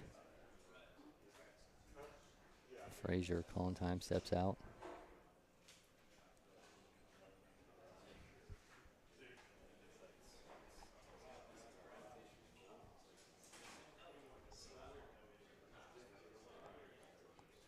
There goes the runner. Nice throw. Oh, But hits not quite enough. ball, hits him. Oh, they're going to call him out. All right. Picked it up and got it down on him. Okay, but not before Ohio jumps out to a 6-3 lead off that 3-run blast from JoJo Overbeek. Back with more as we continue with the 2022 feature games from LakePoint Sports.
6-3 is our lead here for Ohio.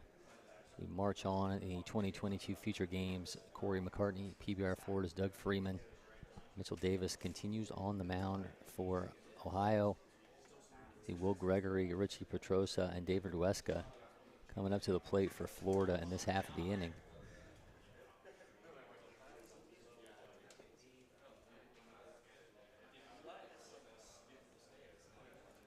Bit of a shaky inning for Davis last time out. We'll see how he responds here as he's had some time to watch his squad give him a 3-run lead.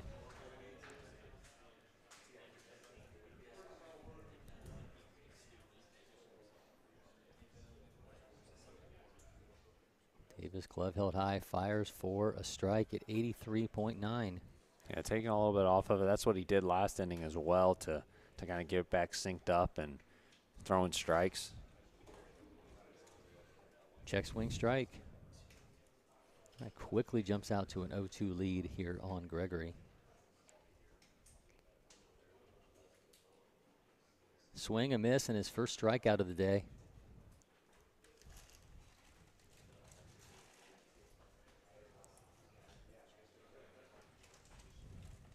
And Davis feeling it a little bit more this half inning.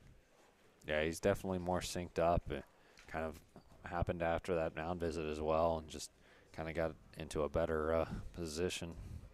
All right, this is throwing going to strikes be more consistently. Caden Hessmeyer comes into the lineup for Florida.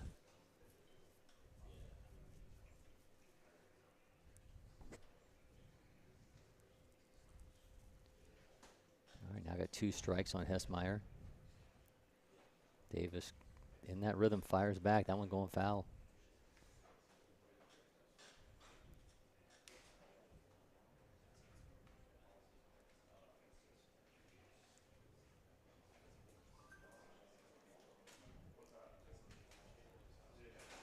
Hessemeyer, another one of those two-way players like Burkhardt, who's going to be really interesting on the mound as well. Fires that to second. Throw. Nice and easy one for the second out. Richie Petrosa, who, as you noted, was behind the plate the last half inning.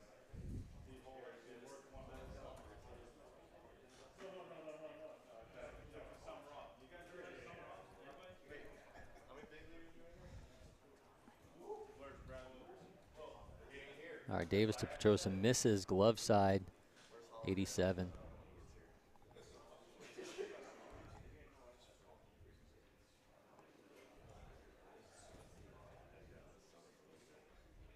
Throws behind the batter. Slipped. Yeah. It's, again, no Clay out there, and so Nystrom brought that towel out there with him. I've seen that a couple times here as those get through the inning a little bit and not have any dirt or whatnot to start slipping on him. Yeah, ask for another baseball. All right, it's now 3-0.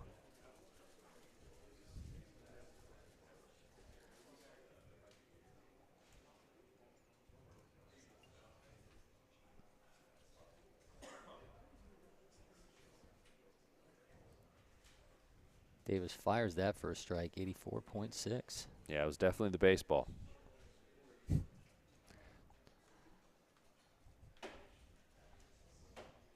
Swing, a miss.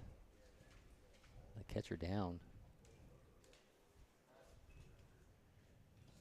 I think he might have got a little bit of a piece of it and bounced up underneath the catcher there.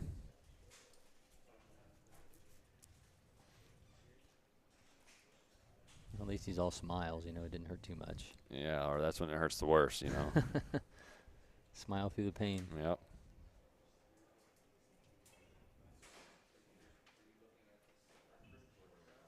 All right, the count is full. Davis versus Petrosa. Takes something off of that and gets the third out. 70, the breaking ball there. So nice run for Mitchell Davis after struggling through his last inning of work. 6-3 is the Ohio lead as we march on to the 6th inning here at the 2022 Future Games. We'll be back with more from LakePoint Sports.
Back at LakePoint Sports, Cory McCartney along with PBR Florida's Doug Freeman. 6-3 is our Ohio lead here in the top of the 6th inning. Jackson Frazier going to be up to the plate for Ohio with Davis Campbell and Conlon Daniel to follow. A new pitcher on the mound for Florida, David Martin, taking over here in the 6th inning.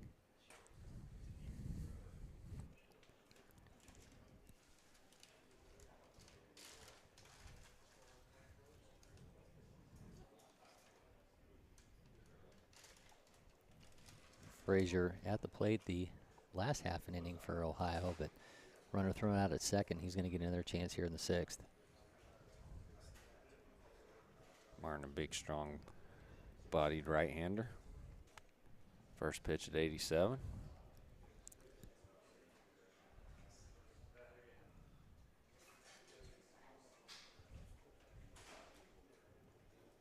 Swing and a miss. Not going to make it 1-1. Another one fouled off of Petrosa back there. Catcher's getting nicked up here today, like always.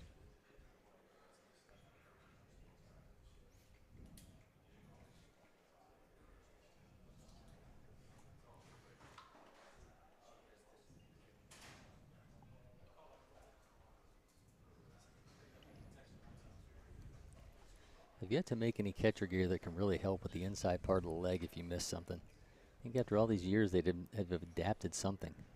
Yeah, I don't know. It'd be a little bulky to be able to squat down properly, too, you know. So I almost wish they could get like pants, you know, almost like the built-in pads for football. If you'd like to retire early, you can go ahead and take these ideas and make them into something. Thank you. Yeah, that's why I'm staying silent. Contemplation. That's right. All right, 2-1's the count to Frazier. Good fastball Yeah, there that on the was inside nice. corner.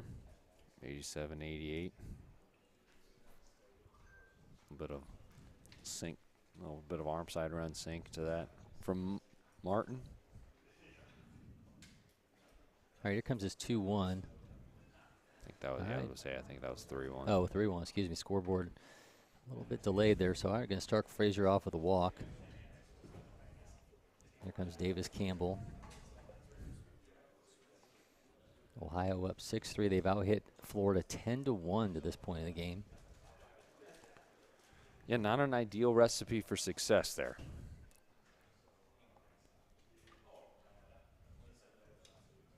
Oh, hits Campbell in the back. So Conlon Daniel, you know, not quite sure what happened. It looked like it hit him square in the back. Yeah, they're just going to tell him to stay and take a ball and get his opportunity to hit. Yeah, no one wants to come here and get a HBP on the ledger. Yeah. But they're still going to let him have a runner.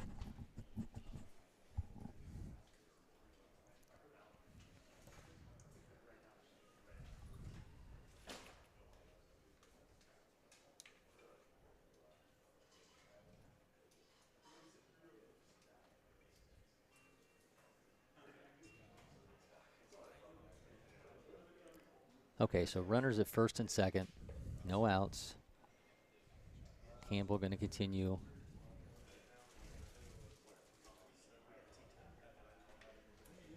Get the courtesy runner at first as they take the HBP as a actually counts, but he's still going to continue the AB. That one gets away. The runners both going to advance. Just seemed to hit off the catcher's mitt. Yeah, and skipped in there. Just short of the plate and skips away.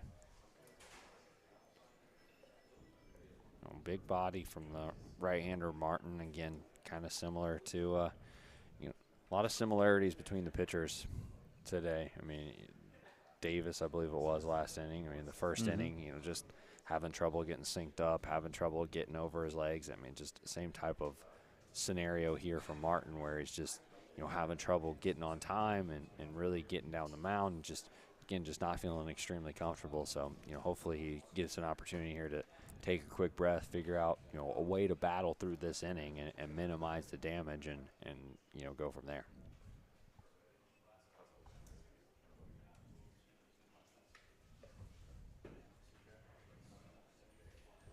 Runners at second and third for Campbell. 2-2's the count.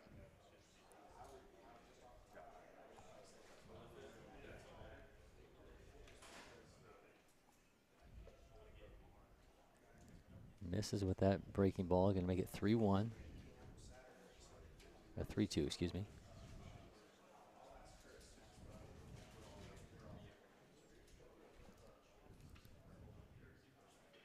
Shoots that one back up the middle. Going to mean another Ohio run. They're going from third. He's going to be in time. Make it 8-3 Ohio. Count 2 RBIs there for Davis Campbell, who technically drove himself in, considering he got a runner at first there after getting hit by a pitch. It's very existential. That's right.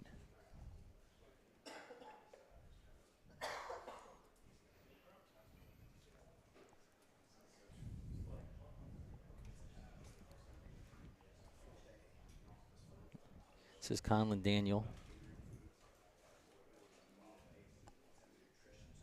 He's got Campbell on second.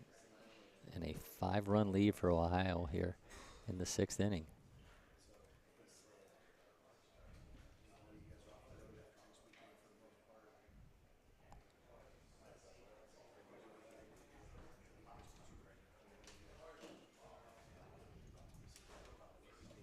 Starts him off with one skipping into the dirt, or the turf, or carpet, whatever you'd like to qualify it as. Yeah. The brown-colored That's right. carpet.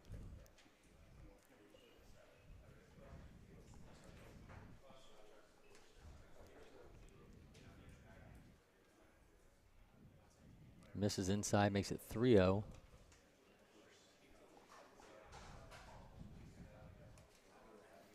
And the velocity's been there for Martin. I mean, he's been 87, 88, and got some running life. He just hasn't been able to control that kind of running sinker that he has. It's just kind of gone out of the zone. It takes a little bit off there. That one, 84, and maybe see a little bit of the recipe of success from Davis. Took a little bit off, was able to get in the zone a little bit more consistently and work from there.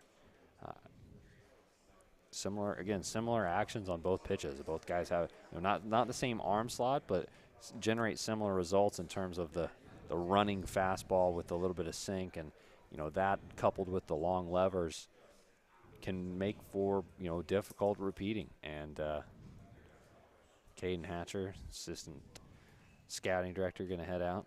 Caden, a former pitcher himself with the Rockies system, so try to give him some words of advice, or maybe just hopefully make them take a deep breath and relax a little bit and try to get some over the plate.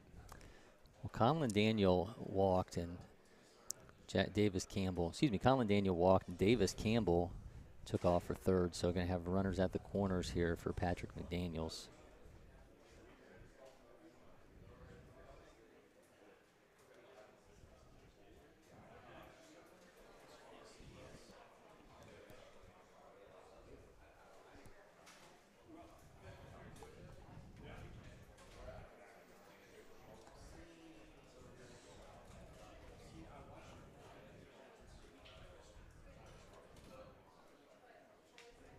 Back at it for David Martin. He's got no outs here, runners at the corners. Daniels fires that one into center field. Camps underneath it for the out. The runner's going to take off from third and going to extend this Ohio lead now 9-3. Yeah, they've done a really nice job keeping things pretty simple, working gap to gap, but most of their hits have been, left center, right center, up the middle. Really simplified their approach and done a nice job against the Florida Arms when they have thrown strikes. Anthony Sulek to the plate. He's got a runner at first, form of Conlon Daniel.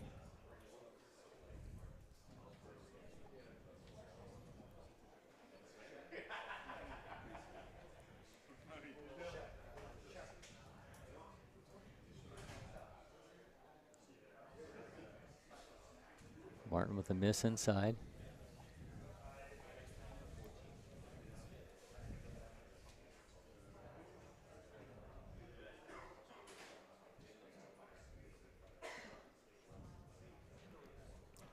There goes Daniel. Going to easily slide into second there as the ball gets away from the catcher.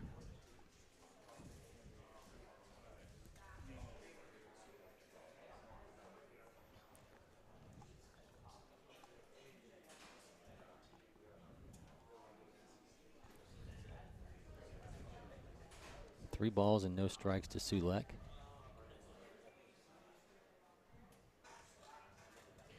Another walk.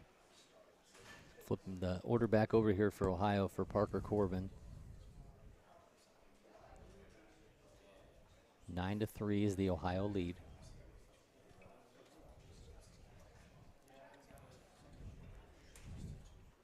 Big chunk of that coming from JoJo Overbeek's 3-run home run.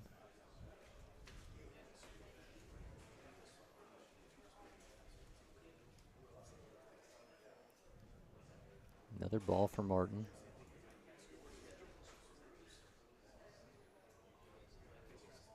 Glances back at the runner, fires. Now we're going to get through the gap. Conlon rounding third and heading home, and we're going to have a play at the plate. The throw is not in time. Make it 10-3, the Ohio lead. RBI single from Parker Corbin.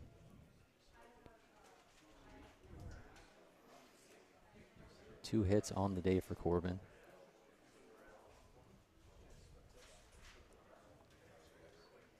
So Michael Ciavalella comes to the plate with Ohio up 10-3. And that's going to be it for David Martin, who walking off. Another pitcher stepping into the game for Florida. Let's see who we have here getting some action. This is going to be. Looks like this might be number Caden 5. Hessmeyer. Or Trayson Cameron, yeah. Trayson Cameron from Vero Beach.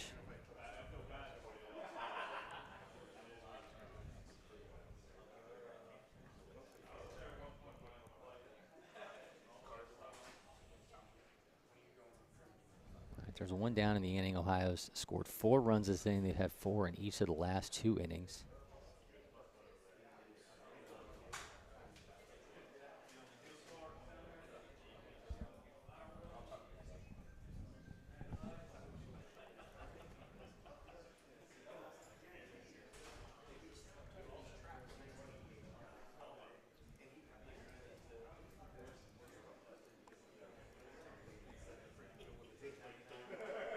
All right, Cameron gonna try to get Florida out of this without allowing any more runs. 10-3 again is the Ohio lead. 4 runs for Ohio in this inning.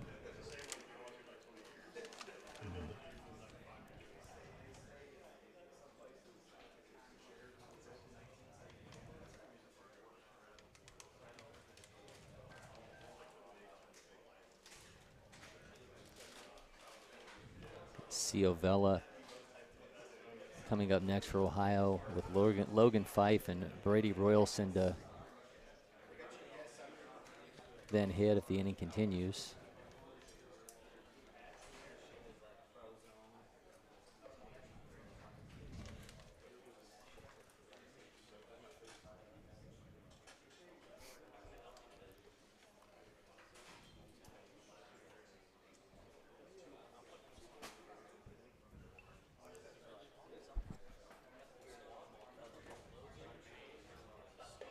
Ohio so far has out-hit Florida 12-1.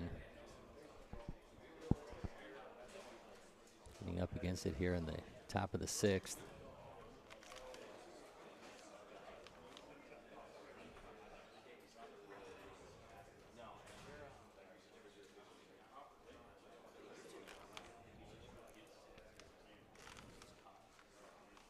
All right, here we go. Trayson Cameron coming in for David Martin in this inning.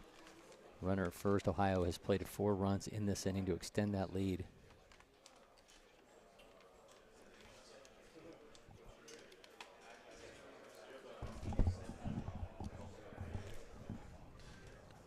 Let's see what Cameron, the 6-foot, 170 pounder, has to do. Fires that one. Going to be out into the concourse. That one, a wake-up call for the Connecticut team that's waiting on the field behind us. Yeah, Cameron's another one of the two-way players here. He really swung it well as well. Athletic right-hander.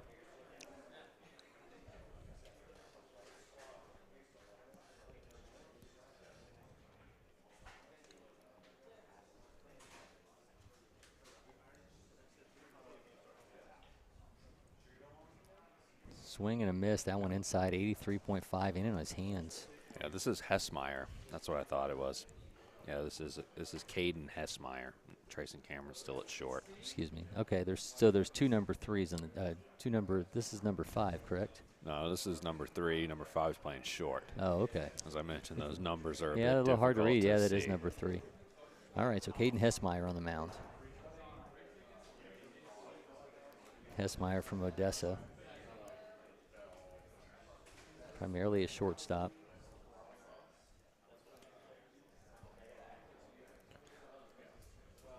Actually, I think, he's got a chance on the mound to really make some big jumps. I'm not sure. That one skips away. The runner kind of come home. So another Ohio run, and we'll have a runner at second as well. It's now 11-3. Florida catchers taking a beating in this game.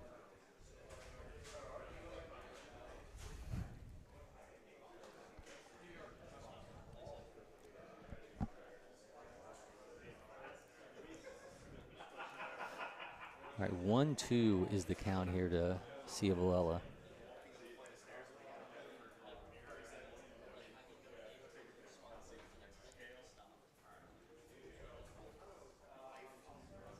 Make it 2-2.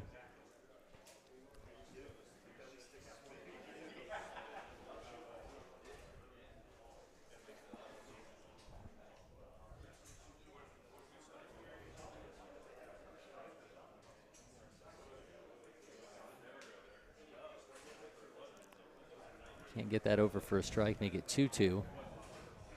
Good fastball there on the outside corner, just missed. Get another athletic right-hander at the quick arm. I think he's got a chance to, make a pretty big jump as he logs some more innings and, again, becomes a little bit more consistent. Oh, gets the punch out there. That one on the corner looked almost like the location of the last pitch, but he gets Ciavalella. So Logan Fife coming to the plate with one down in the inning.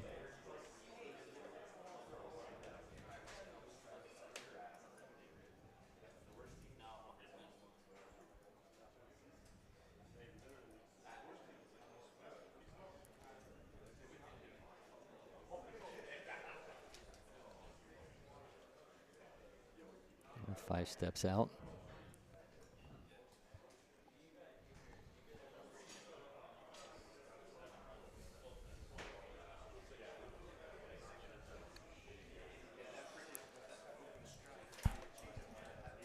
An 11-3 Ohio lead here in the 6th.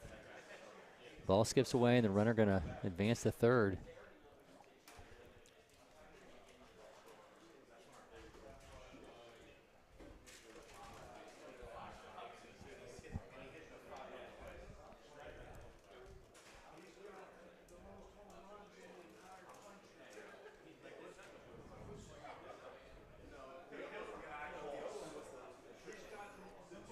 All right, 1-0's the count to Logan Fife. Runner at third, two down in the inning. Shoots that one to third, gonna throw it back to home and get the force, and gets out of the inning. Ohio scores 5 runs in that inning. They're now up 11-3 as we head to the bottom of the 6th inning here at the 2022 featured games. We will be back with more shortly from LakePoint Sports.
Marching on here at the 2022 Future Games at LakePoint Sports is the bottom of the 6th inning here, an 11-3 Ohio lead.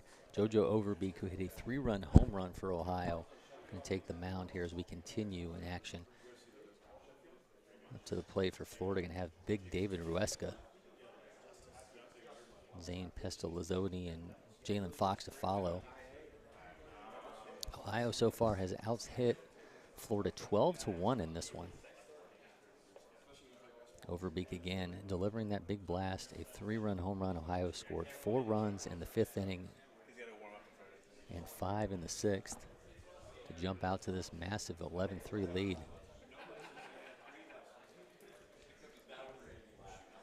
Ruesca, those bright orange shoes, digs in. DeMarini bat, he's going to miss the ball here. 87.8 is the offering from Overbeek. Overbeek, a big right-hander, loads up on the far end of the mound of the rubber.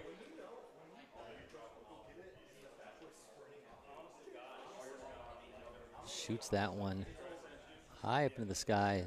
Second baseman Corbin camps underneath it for the first out.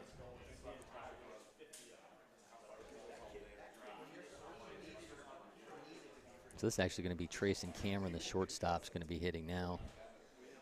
Again, as Doug Freeman had mentioned, he had to head over to the junior Future Games to take in the Florida team over there. Some changes in the lineup continues here for Florida. Ohio hitting through their entire order, but Florida continue to making changes as the game moves along.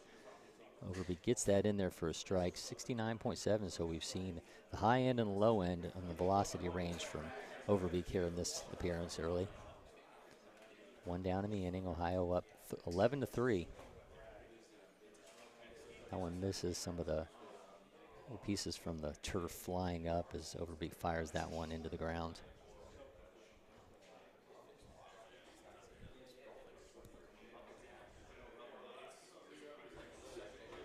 Comes the 1-1. So that one going to be third baseman able to make the stop. Fires the first for the out. So 2 down here in the inning. Overbeek making quick work so far of this Florida offense that again has just been limited to 1 hit. We're here in the 6th inning. This is Kyle Boylston. Boylston took over in center field.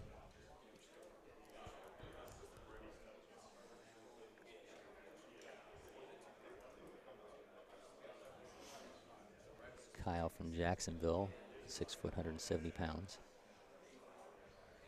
And Overbeek starts him off with a strike at 69. Or if you're 69.5, if you're rounding, we'll make it 70.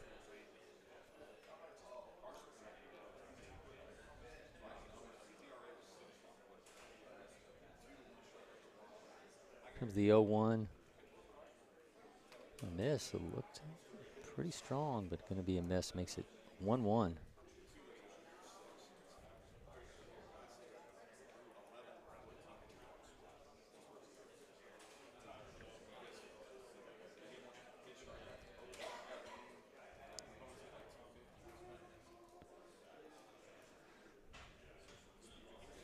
Miss there to Boylston, makes it 2-1. Again, 2 down here in the inning. Ohio up 11-3.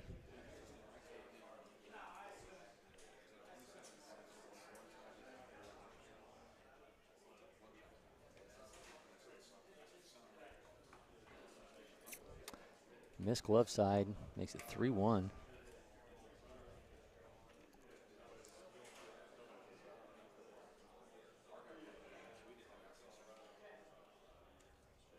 Comes Overbeek, digs in. Fires that one past the third baseman for the second Florida hit of the day. Boylston comes in and makes a contribution there for an offense that's in need of a spark. Ohio up 11-3. There's 2 down here in the bottom of the 6th.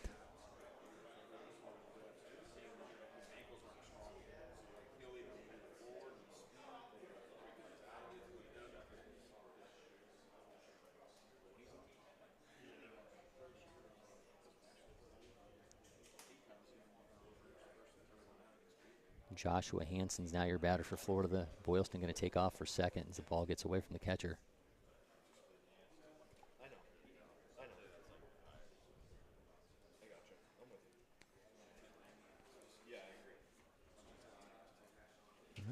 2 down in the inning. Going to go out and have a little bit of a conference here with Overbeek.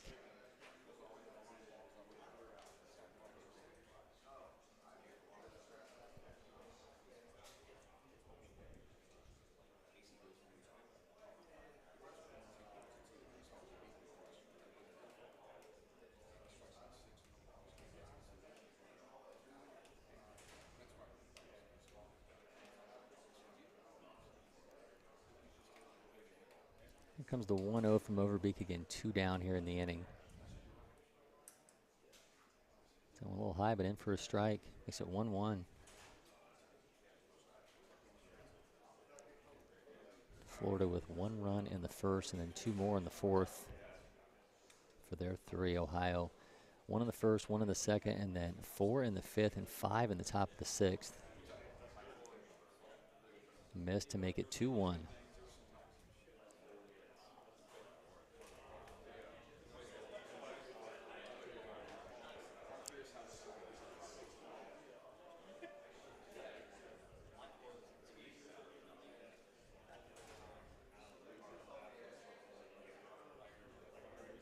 Comes a 2-1.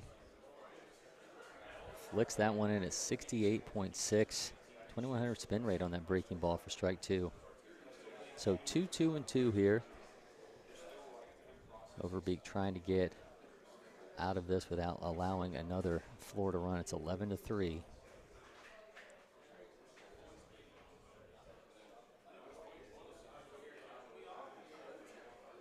Skies that one into center field. Calls off the shortstop, able to make the play. So Overbeek follows up that 3-run home run with a scoreless inning.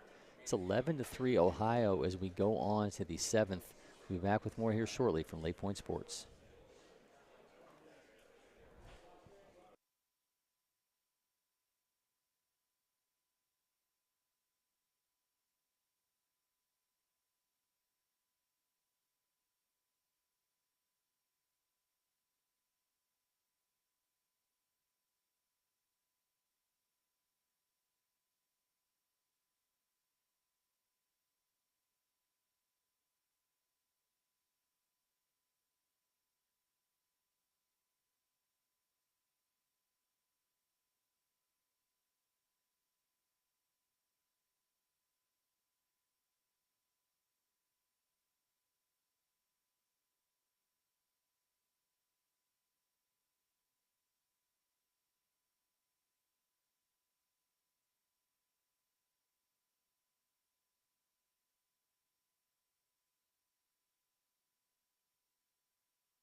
Top of the 7th here at the 2022 Future Games, Ohio and Florida. New pitcher on the mound for Florida. Tracy Cameron takes over.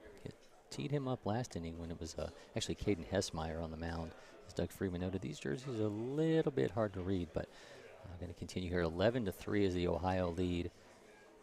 Ohio going to send up Braden Royalson, Alex Coling, and Brady Marshall here in this inning.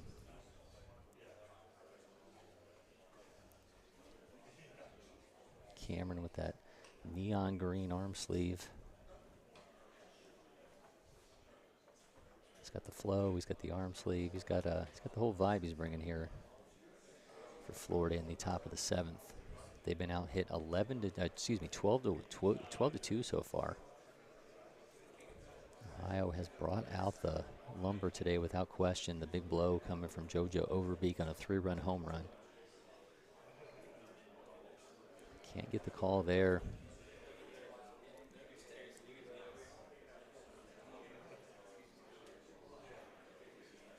And 1-1's the count. Flicks that one in opposite field single. Feigns towards second, but thinks better of it. So a leadoff single out of Brady Royalson. Alex Colen coming to the plate. The 13th hit for Ohio on the day.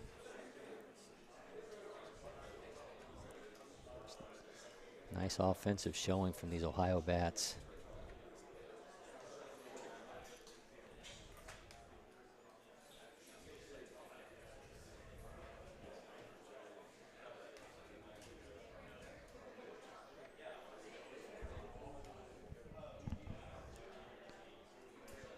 Cameron with a miss to start. And it comes to 1-0. Runner's taken off. Throw's going to be not in time. So Royalson advances, and now a runner in scoring position here for Coling. Ohio just looking to add on to this lead.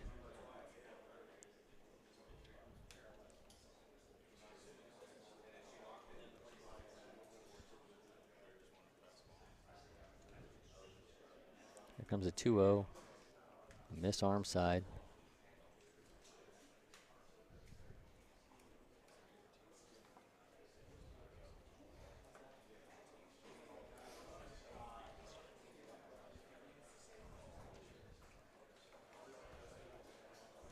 So he walks him, so we're going to have runners at first and second. Brady Marshall.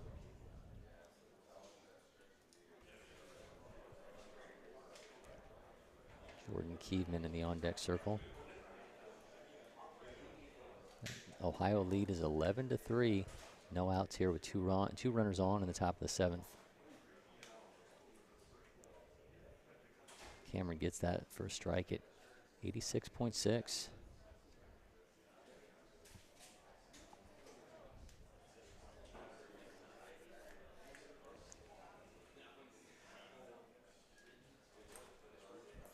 Swings that one back foul.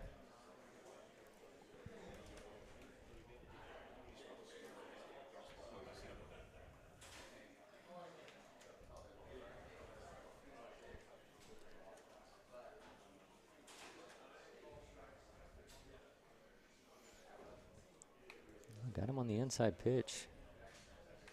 Thought it was a ball, but going to be the first K of the day for Hessman in this, Cameron, excuse me, in this relief outing. So 1 down in the inning. Runners at first and second.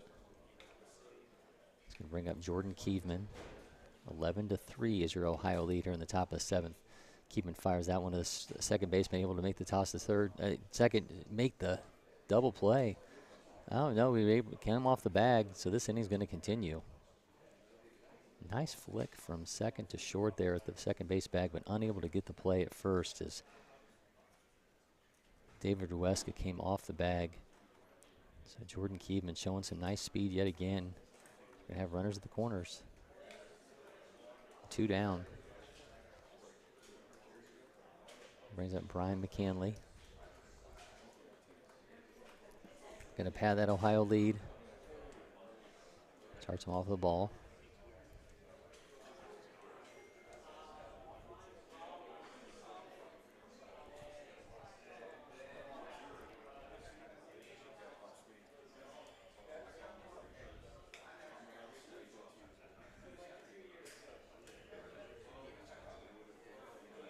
Another miss. Makes it 2-0. Kyle Koch in the on-deck circle for Ohio. Gets a strike, 83.8. He's got runners at the corners. Keevan putting on that sliding mitt so you know he means business. These days that seems like a fair indication a guy's taking off. He acts like he's going to shoots that one down the right field line, going to be able to make the catch at the line. What a fantastic job there by the right fielder. So Ohio gets out of it, unable to pad their lead. It's 11-3 as we head to the bottom of the 7th inning here at the 2022 Future Games. We'll be back with more of this Ohio-Florida matchup shortly.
A little bit more JoJo Overbeek for your viewing pleasure here as we continue here at the LakePoint Sports 2022 Future Games.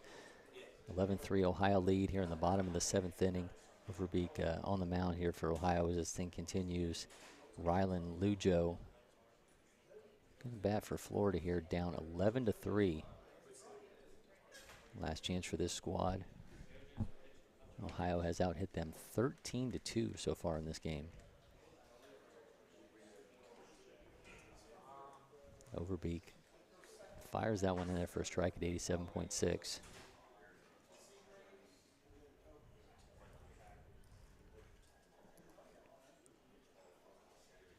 Comes the big righties 1-0. Misses at 86.9.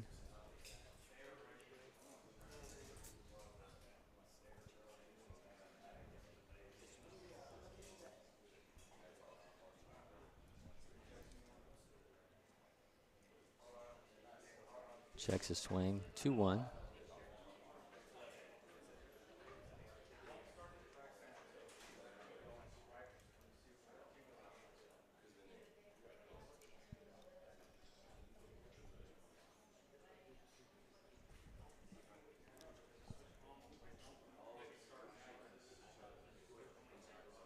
Misses thrown across his body there, 87.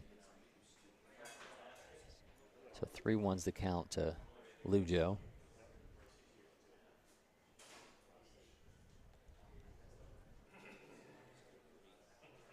Florida just unable to score a run since the 4th inning when they played at 2. Lujo fires at the third. Shows some speed. That's going to be safe. The first baseman with a nice little split there. But Jackson Frazier couldn't hold. So Lujo's on with a leadoff single. Brings up Mark Hirsch.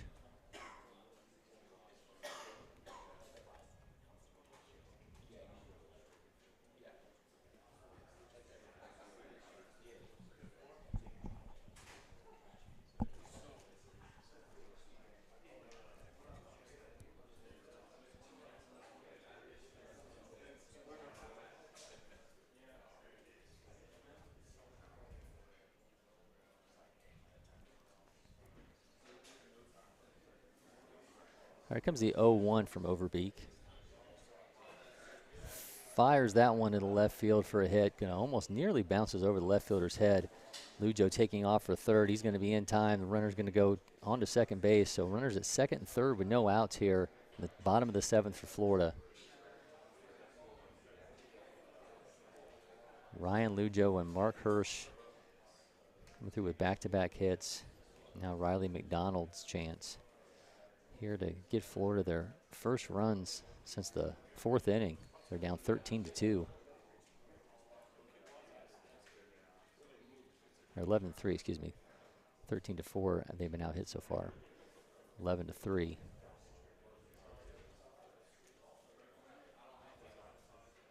Nice breaking ball. Strike is 69 miles an hour from Overbeek. There's no outs here in the bottom of the seventh. 11-3 is that Ohio score. They've been ahead since a 4-run fourth inning.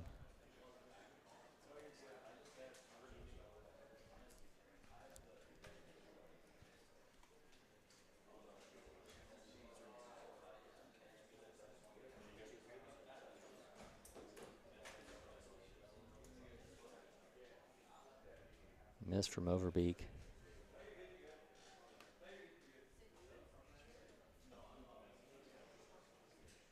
Words of encouragement from the catcher here as Ohio just tries to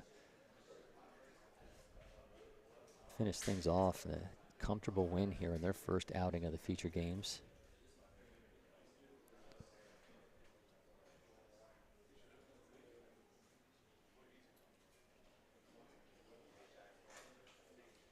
Got him with the outside pitch, and I'm not sure McDonald thought that was the K, but going to be one down in the inning here. Overbeek gets the strikeout. So now Jackson Thomas's turn. Runners at second and third, one out here in the bottom of the seventh for Florida. They trail 11-3. A wide miss there from Overbeek, and his catcher able to save him and save a run scoring. As soon as we're done with this one, we'll bring you action from Illinois and Pennsylvania. I'll be joined by PBR's Sean Duncan.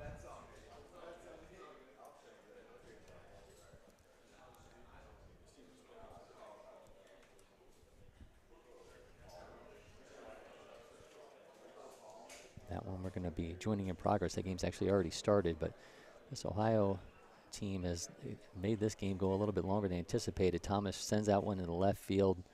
Camp underneath it for the out. Comes a runner. Throw's going to be wide, not in time. Actually, the runner able to get the third and comes off the bags and get an out, and that's going to end the game. So Ohio 11-3 winners here as they take down Florida, largely behind JoJo Overbeek in that 3-run home run as they piled up 13 hits to 4 from Florida. Nice opening there for Ohio as they get a big win to start things off in the future games, and plenty more as this weekend continues. The player of the game trophy going to JoJo Overbeek as two teams going to come through and shake hands. So we'll have more from you here shortly from LakePoint Sports. I'm Cory McCartney. We'll be joined again by PBR's Sean Duncan as we bring you Illinois and Pennsylvania coming up shortly.